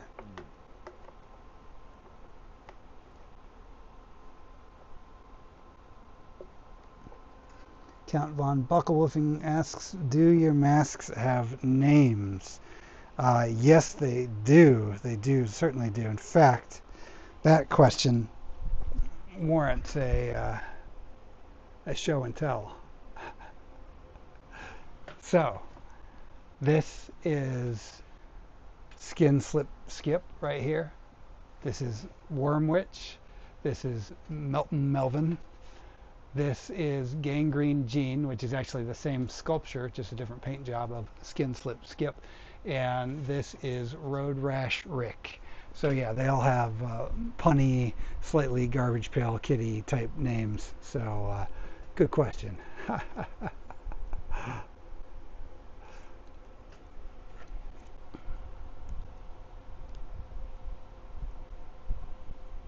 Charlie says maybe you need to take a break and start fresh another time. Yeah, I mean probably. Yeah, that's probably great advice. And I certainly will soon-ish. But you know, you guys have been with me for so long on this sculpture. I kind of would feel bad if I abandon it while it still looks this stupid.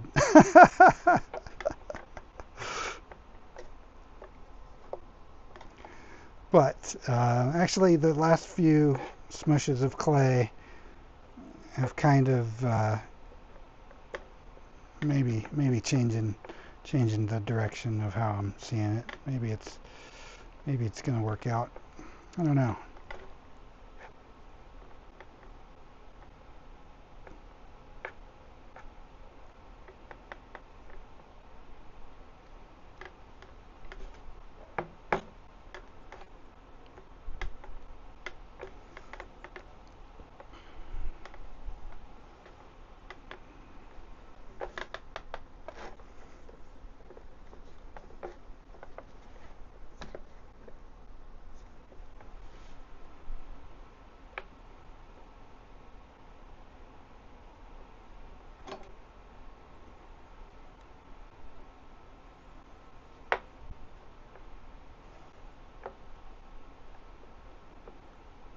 Well, I think it will be interesting for you guys to see how this ends up turning out ultimately, because however it turns out, it's going to be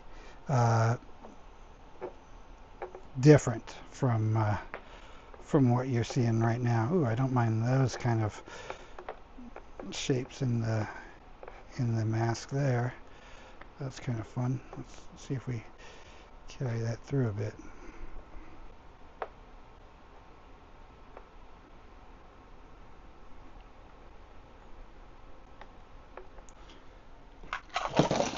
Just for fun, what if I just want to throw some teeth in here, some regular teeth in here, and just to see.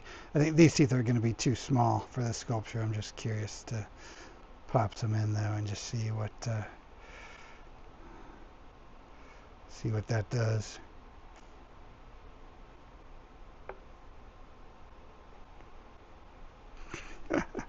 Yeah, no, those are going to be way too small.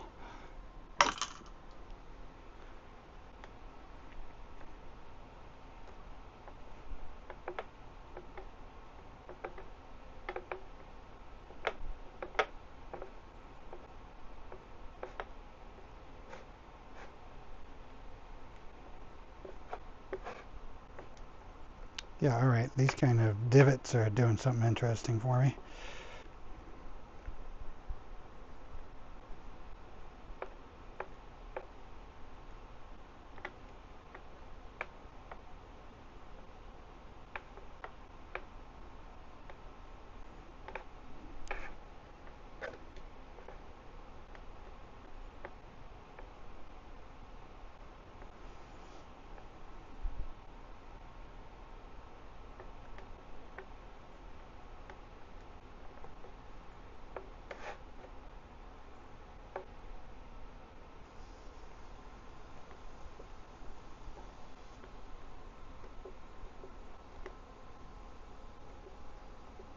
Countdown. Bucklefin says Melton Melvin rules. Thank you.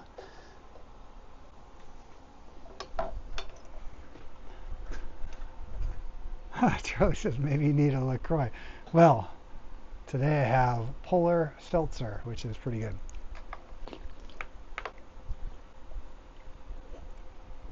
But thanks for the reminder. I forgot it was there, just warming up in my oven of a garage while I work. Still refreshing though.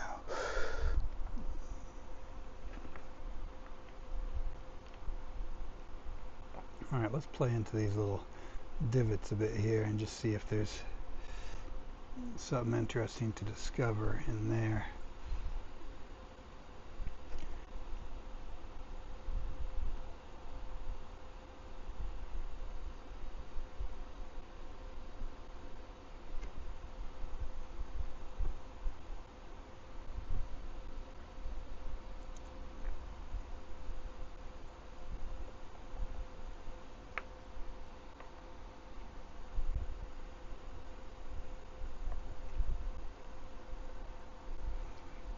This void of the mouth, because there's like a chin here on the actual sculptural form underneath, so inevitably I'm going to turn this chin shape into like his tongue or something. So you know, just kind of working around the limitations of the form underneath. But yeah, actually I don't mind maybe just elongating this a little further, maybe even narrowing up the mouth a bit might be scarier.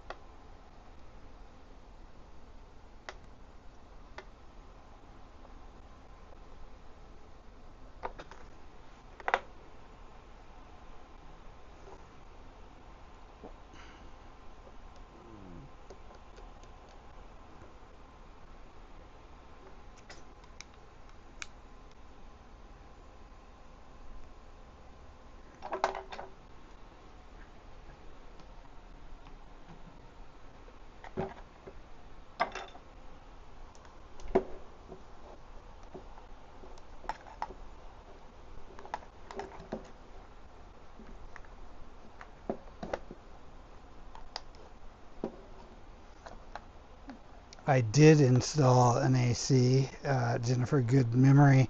I just didn't turn it on early enough in the day for it to be cool in here. So it is humming away in the background, but unfortunately the AC is on the opposite end of the garage where I'm working, and there is a large storage shelving unit in between the AC and this side of the garage. So I gotta, when I'm working out here, I gotta always try to remember to turn it on like several hours before I actually come out here to work. Otherwise, it's, I mean, it's better than it would have, you know, cooler than it would have been had I not turned it on at all, but just marginally.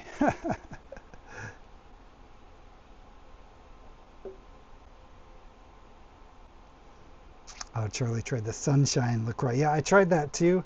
I wasn't a huge fan of that one, to be honest. I mean, it's fine. Just that was a one-time purchase for me.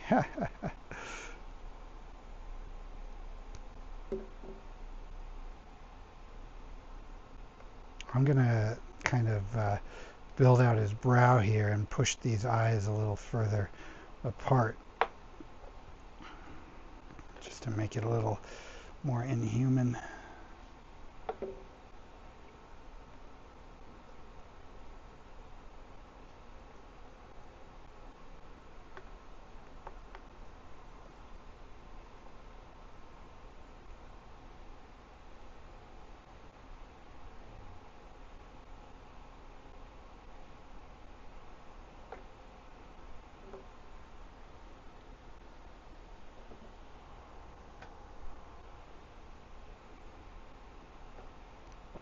And I've been spending a lot of time just working on the camera facing part of this guy, but if I were to turn it around, you'll see the sides here are still super rough, so I'm not gonna bore you guys while I do the same process on the sides where you can't even see, because it's, I guess you could argue, the entertainment value of what I've been doing so far, and I think that would just be put you to sleep. So as not to lose you guys, I'll save the sides for off camera.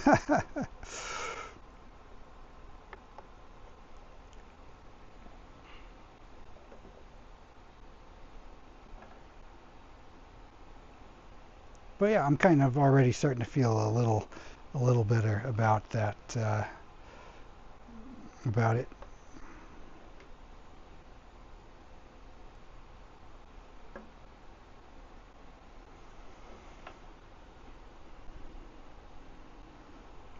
Got to give it some eyelids and stuff too, although I want the eyes to be pretty bulbous, and I don't want them to get lost too much in clay, but I think it's going to need a little something in there.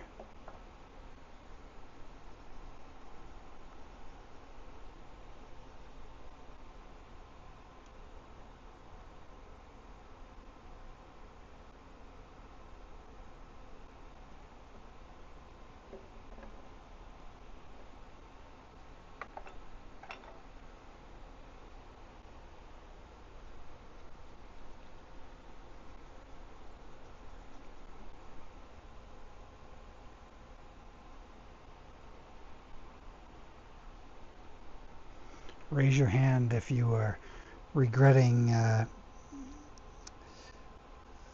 encouraging me to do a mask video. No, curiously, I'm curious though, do you prefer, how have you found this episode versus the normal watching me paint? Do you prefer the painting? Are you happy to see some variation in the live stream? What are your guys' thoughts on that?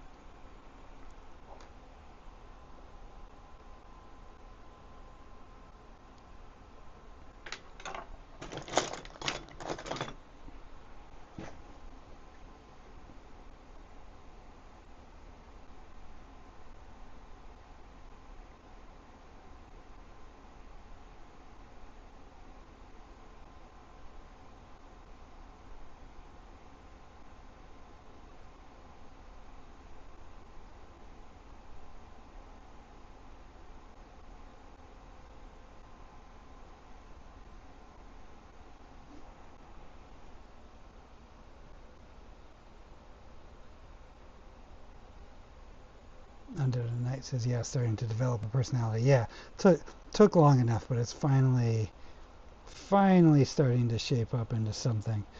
Yeah, I just didn't want to abandon it so early. I mean, I think with any work of art, if you give yourself enough time to just keep working it and keep working it, you'll eventually stumble upon something worthwhile. I don't know that I've stumbled upon that yet, but it is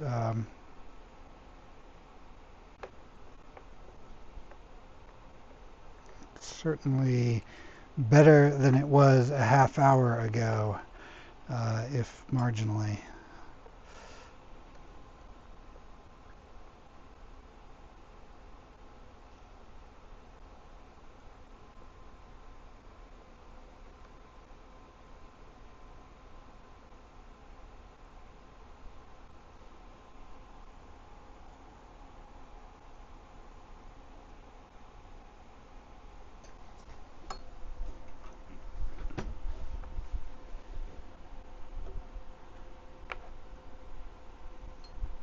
Sarah says, I like seeing variety and you seem to be having fun with it. Jennifer says, I still think it's cool to see variation, and now I'm invested in how this guy turns out. On Dead of Night says, I'm glad you're doing the sculpting. I'm learning a lot from. All right, well, thanks, guys. Thanks for the encouragement. I appreciate you guys watching. So much of my art creation is just me in a room in a vacuum, you know. So it's fun to at least have an excuse every couple weeks to make art in front of people and get to chat with you folks as I do it.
Charlie says, I'm happy to see variation, but I wouldn't recommend this for a first-time viewer of your channel. It's educational and relatable for someone learning. Oh, thanks. Yeah, yeah. Someone just tuned in for the first time, and this was the episode they watched. They may not come back for more, but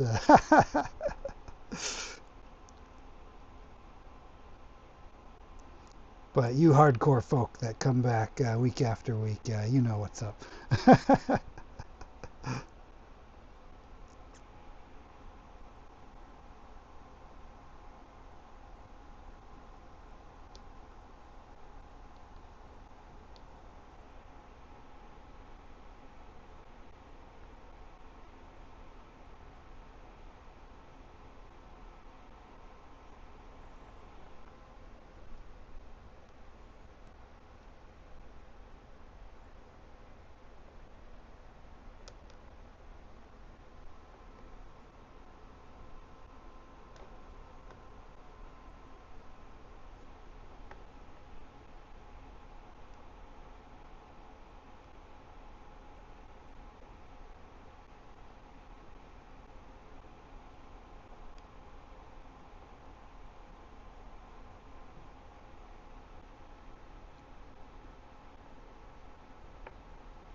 I'll show you another.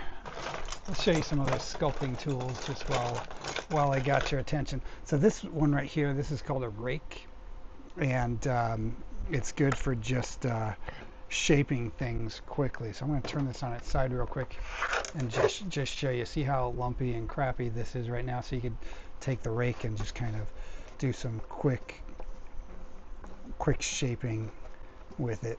And then all the little shavings that come off from doing a raking like this are real, you know, they're little fine pieces of clay that are real easy to squeeze back into some of the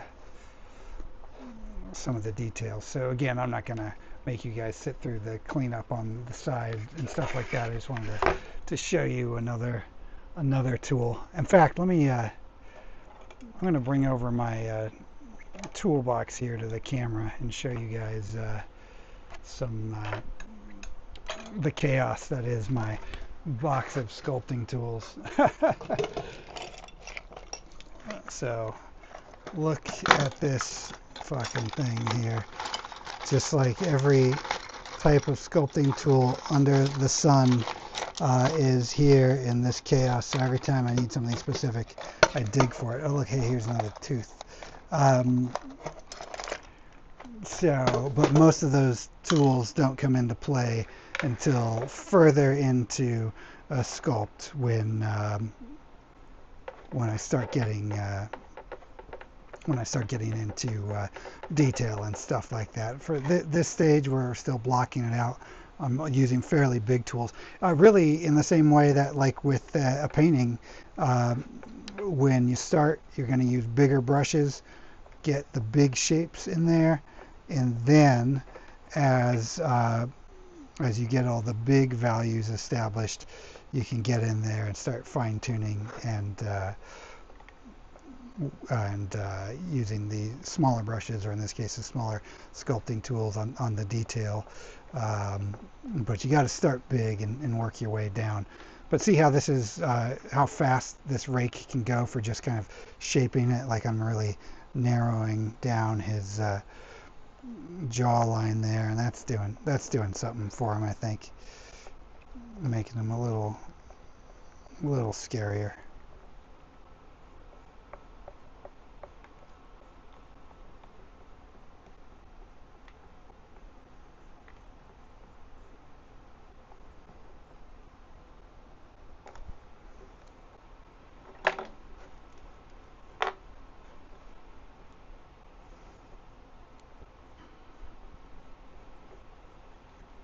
But for those of you who are following me over on Patreon, I'll be posting updates of this guy as he comes along. So you know, warts and all, so you can see the.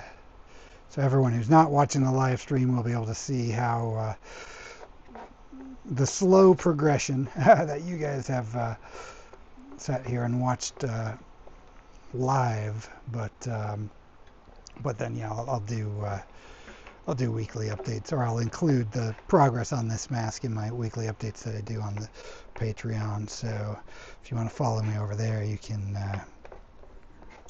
see it come together all the way from sculpting, which again, probably at least I would say 2 or 3 other sessions at a minimum on this guy, but I mean maybe 10, who knows really.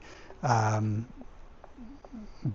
then once the sculpture is done, then you get into making a mold, and then you gotta cast them in latex, and then you gotta paint the mask, and then you gotta add hair or whatever other things you're gonna add onto it. So it's a whole process, but it all starts with the sculpture.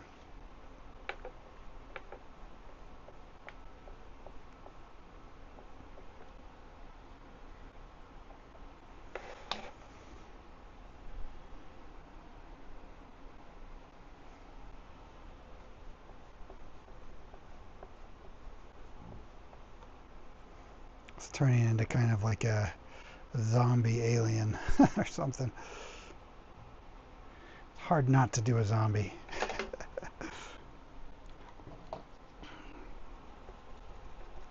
This is just a little kitchen sponge that I cut up. I'm just using the rough side here to shape it a bit.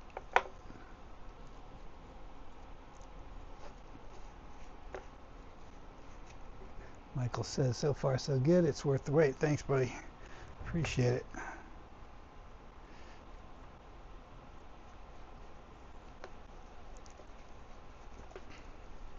Yeah, still got to figure out. I mean, yeah, he's got some interesting shapes going on here, but nothing has blown me away yet. I certainly like it better than I did. You know, it keeps getting better, but I haven't figured out the thing yet that's going to make this unique. Like, if I'm working on a mask and I'm ready to call it done, but then if I step back and just really give it an honest evaluation, and if I don't think it's something that I would want in my own personal mask collection, then I'm not even going to bother molding it. You know what I mean?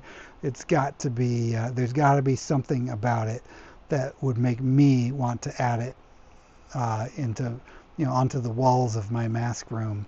If it doesn't have that quality to it, then I'm not going to waste my time with a mold or whatever. And I think I can get there on this one. It's just, it's going to be a little slower process than I had hoped, but you know, sometimes things don't always go the easy way, and sometimes the things that come the hardest are the most worthwhile in the end. So crossing my fingers for that.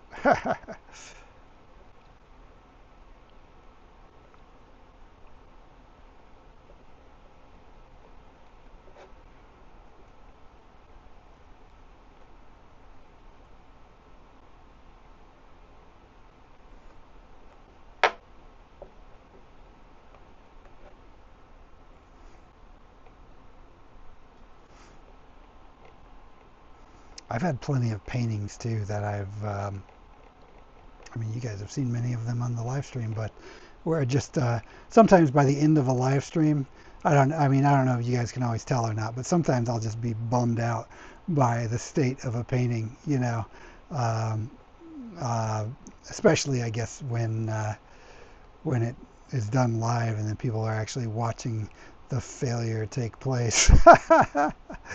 But then sometimes those ones end up turning into some of my favorite pieces because I just don't allow them to stop at being less than what what I would be proud to have as a representation of my work, so.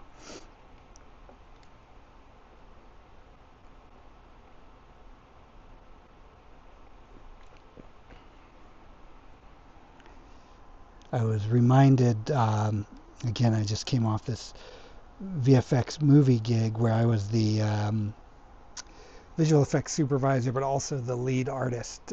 So I have a handful of guys that work for me usually on every movie. I hire out other artists to work under me, and I always lose sight of this until someone has to work under my direction. That sometimes I can be a bit of a perfectionist and a bit annoying to work for because I set a high standard for a finished product for me, and I force that onto the people that work under me. So um, sometimes I traumatize them with the standards I set.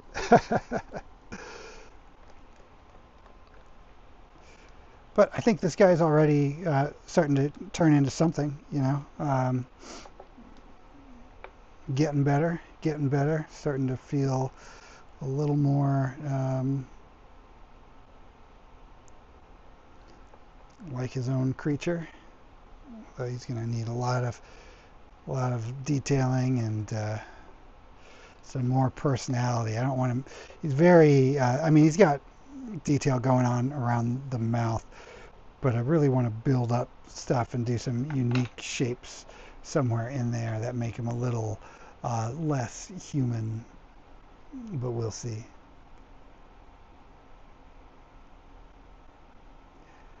Charlie says he's a bit crypt keeper now. Yeah, I can totally see that.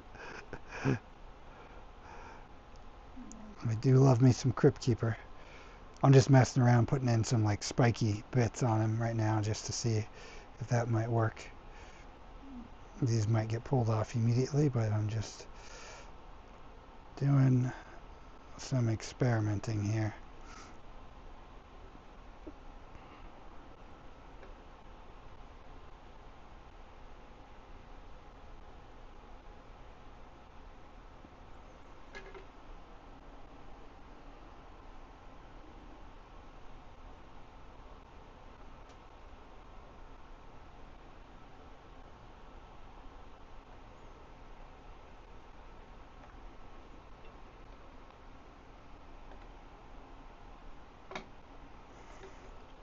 Sometimes I'll do some painting too, but you can just kind of hold your hand over different spots while you're looking at it and kind of envision just to help you, like, what would it look like if his eyebrows were more pointed? What would it look like if his eyebrows came in more and had more like sad eyes? That's kind of interesting, actually. Instead of going for like a typical angry brow monster, what if he's a little more sad on top of it? I kind of like that idea. Let's roll with it and let's see what that turns into. Might be a good idea, might be a terrible idea, but let's bring this eyelid down here.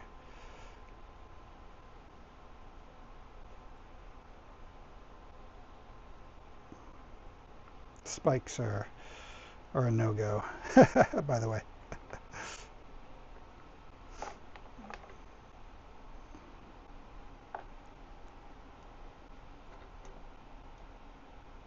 Oh, now Jennifer says spikes are very cool. So now I feel bad. I just took them off. Okay, maybe I'll bring them back. We'll see. We'll see. That's the problem with the delay in the live stream. By the time I've tried something out and made a decision, and by the time you guys type a comment, there's usually a good 30 seconds to a minute in between. That could be interesting. Maybe he's like kind of melty a bit.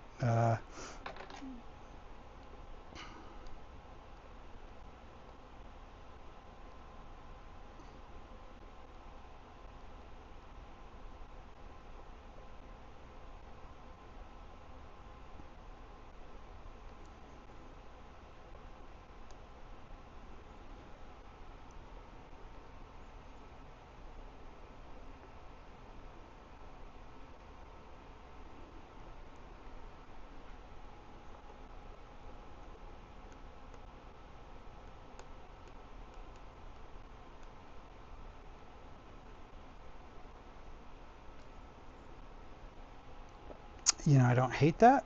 Um, it's interesting. I might live with that in that shape for a bit. Well, I don't know if it'll stay in there ultimately, but it's kind of interesting. Just having the corners of his eyes downward turned like that. Also, at this stage in the sculpture, I've been keeping everything fairly symmetrical. But one thing that I'll work on as it gets a little more defined is breaking up that symmetry. The asymmetry can not only make it more unique, but can also make it scarier too. If there's something about asymmetry is a little scarier than something that's completely symmetrical.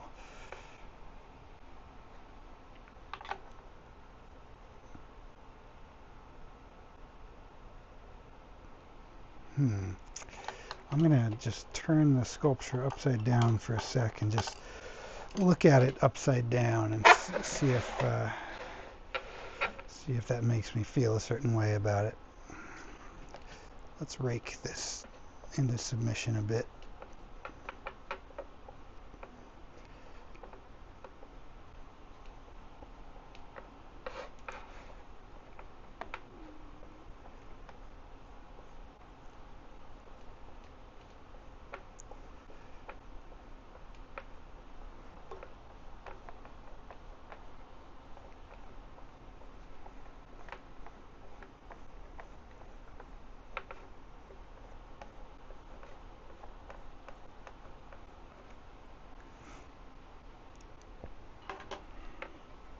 All right, let's try some just weird bone structure underneath the forehead here. Try to give the forehead a little bit more personality. Almost like maybe like a rib type structure underneath the surface. I don't know yet if this is a good idea or a bad idea, but you gotta try things. You just try things as they occur to you, and you may just stumble upon some magic. Or worst case scenario, you just smush away what you did and do something different.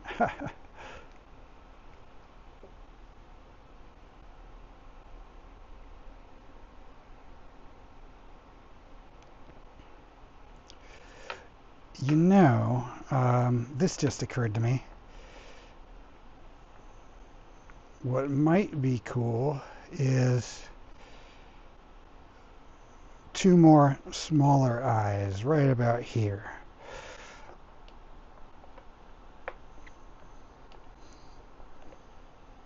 Right? Let's try that out. Let's see how that could maybe work or not work. Let's grab some smaller eyeballs. Let me find two that are the same size. I've got a lot that are almost the same size. Shoot, I gotta grab some pliers. These little eyeballs have some hardware screwed into them. I gotta try to get off before I can fit those in. But I'm thinking this might be an interesting idea. Ugh, I cannot get that hardware off. Let's I got two that are close enough. Close enough. Let's just see. I don't know if that's a good idea or a bad idea, which is the theme of the evening. Is this a good idea? Is this a bad idea? I don't hate that, man. That's kind of neat. Let's roll with that for a bit. Let's flesh it out a bit and see if those eyeballs might work. It certainly makes them different, right?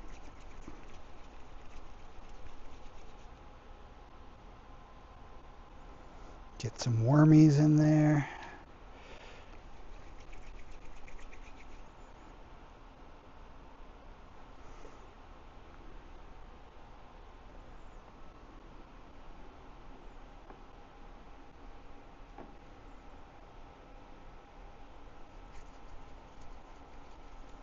Charlie says maybe it can be a different shape on the forehead when upside down. Yeah, I thought about that too. Actually, it was not a bad idea, and it might go there, but I don't know. We'll see. I'm digging the 4 eyes though. That's starting to be something.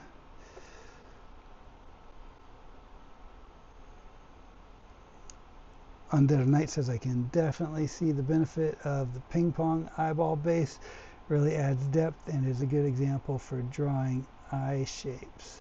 Yeah, it really helps to have something that's like round, because as you can tell by the rest of this sculpture, it would be pretty tough for me to sculpt something perfectly round. I would just flatten it in no time.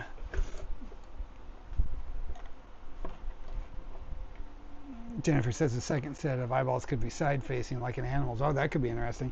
Maybe it has, maybe we do even like another set on the side. This is the problem I'm faced with though, is that I have these other eyeballs. I can't seem to get this part off. Of course, what is that? That's kind of an interesting shape in and of itself too. But yeah, I mean, that could be interesting, having side eyeballs like that. That's a good thought. What if we do, just try them out in different positions here. And see, this is very spider-like if we go up, which is kind of cool, but it's also kind of cool to go down.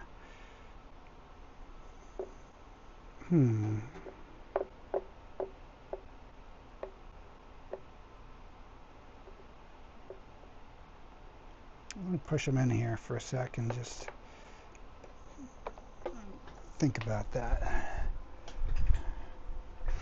Good idea, bad idea. What are you guys thinking about that?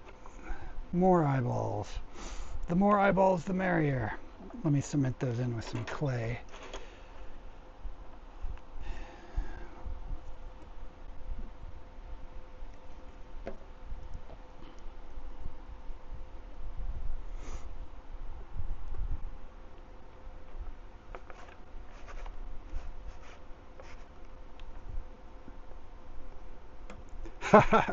Charlie says you can also avoid doing ears that way. Very true. Although, just because the ears are difficult for me, that makes me want to do them more. You know what I mean? Like I know that's a weak spot for me, so I just like doing it because I want to overcome that weakness and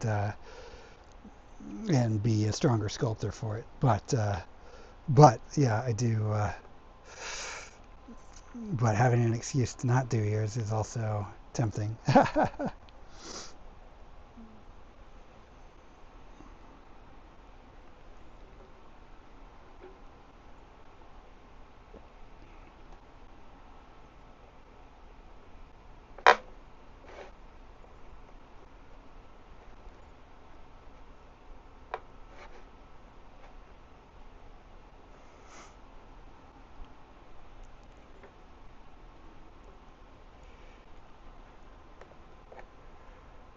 Yeah, I'll have to build up more clay around that so that they look not like they're ready to just pop right out. But actually, I kind of like that idea. Thank you for the side eyeball suggestion, Jennifer. That was a good one.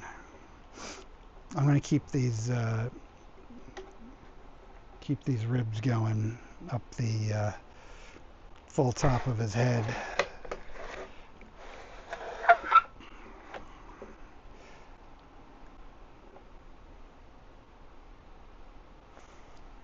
You know, it might be cool too, and again, just thinking out loud, but instead of teeth, give him like some wormy tentacles coming out of where his teeth would be. So not like a Cthulhu mouth, because it's not like a full octopus mouth, but just like yeah, just tentacle teeth. If that makes sense. I might try that. We'll see how it goes, but that's not a tonight thing. That's just me thinking out loud is what might make it cool and unique. Kind of like this bone structure underneath, although albeit super rough right now because it almost feels like it's giving him a bit of a mohawk, um, a spiky little bone mohawk. So that could be cool. I'm going to leave that super rough for now. It's just in there as the idea. So when I come back to it, I can remember that. Yeah, why not try? Let me try some rough little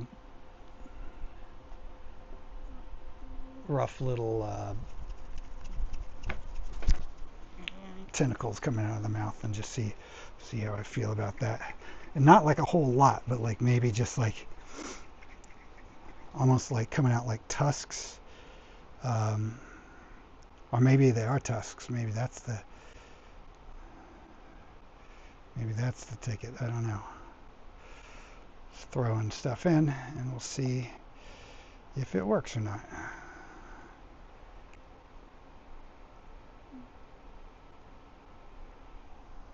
Ivy B creates, new subscriber. Love it. Thank you, Ivy. Appreciate you watching.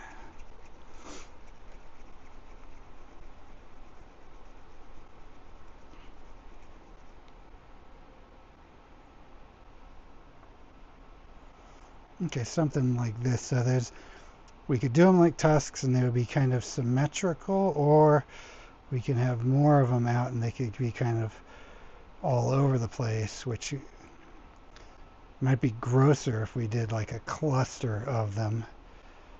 Not that that's the goal, but it's not the goal to be grosser. Let's see. Let's add a few more in and see how it's feeling.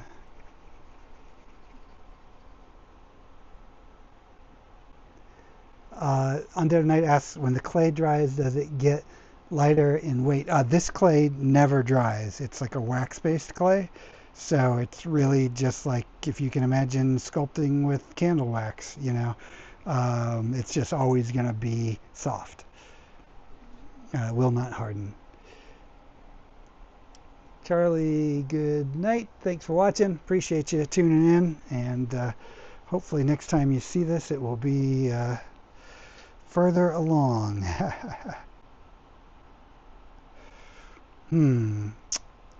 Maybe not so much on the worms, but maybe on the tusks. I don't know. I think I'll leave them in there, and then, but I'm not gonna like really cement them in place or whatever, and then see how I feel about it tomorrow. But then maybe I stick a couple smaller teeth in the middle, something like that. That's somewhat interesting. Let's throw some of those kind of type of teeth on top and see.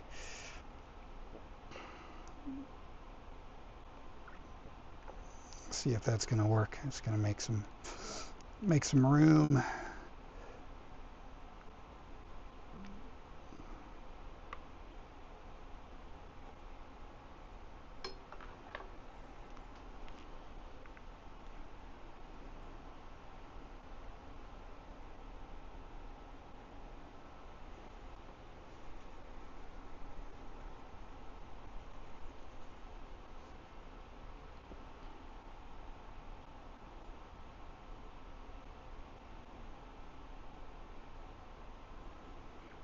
Now, if I were to leave these just as is, protruding like that, that will be a molding nightmare. So those have to be, if those are to stay in there, they have to be built up around the sides and the edges so they don't have underhangs. So, and by that I mean, see, if I left a little tunnel that went underneath the tooth, as I go to mold it in the plaster, that plaster is going to get in that tunnel. But then when you pour the latex inside the mold, it's going to rip that part of the mold right out. So every time you pull a new mask out, then you're going to damage your mold more and more, faster and faster. So you do got to watch out for those kind of things. But again, at this kind of exploratory stage of the sculpture, um, not so much. But here's an interesting thought too. These ones in the middle kind of look like fingers. Like, wouldn't it be gross to put like some fingernails on these middle ones? I'm just going to do it real quick and see. So that the teeth are actually old fingers. That's kind of fun. Again, just roughing that in. And we'll decide when I come back to this for the second session how much of this stuff I actually like versus how much is not working. But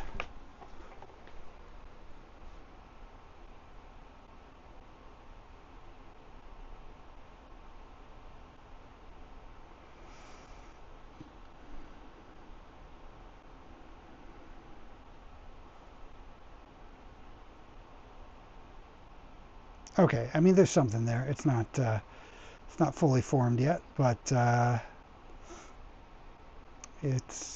we've made some progress. Certainly, if you were to rewind this video an hour and look at where we were then and where we are now, this is more interesting. Is it good? I don't know. I can't say with any certainty that it's good, but it's interesting, right? So it's getting there. It's turning into something. So I think I'm going to pause on this for the night and come back to this with fresh eyes on my next session, and then kind of re-evaluate all of these kind of bold choices. So, the bold choices being the 6 eyeballs, the kind of rib cage spine going down, or the not the rib cage, the spine going down the top of his head like a mohawk, and then of course these kind of wormy teeth, or even the little potential fingers for teeth, which I kind of like the idea of. So I think there's a lot of potential in this piece. It's not there yet, it's not fully formed. But I think with some blood, sweat, and tears, and 10, 15 more hours of work on this guy, he could be fun. So yeah, I think I'm going to call it a night on this, and I thank you guys so much for tuning in and watching and hanging out with me while I sculpted. I hope you guys got something out of this. And I will see you in 2 weeks. And remember, the Hyena Horror Market is coming up on July 18th. So I hope you can come and show up there and meet me in person and say hi. All right, you guys have a great night, and I will see you next time.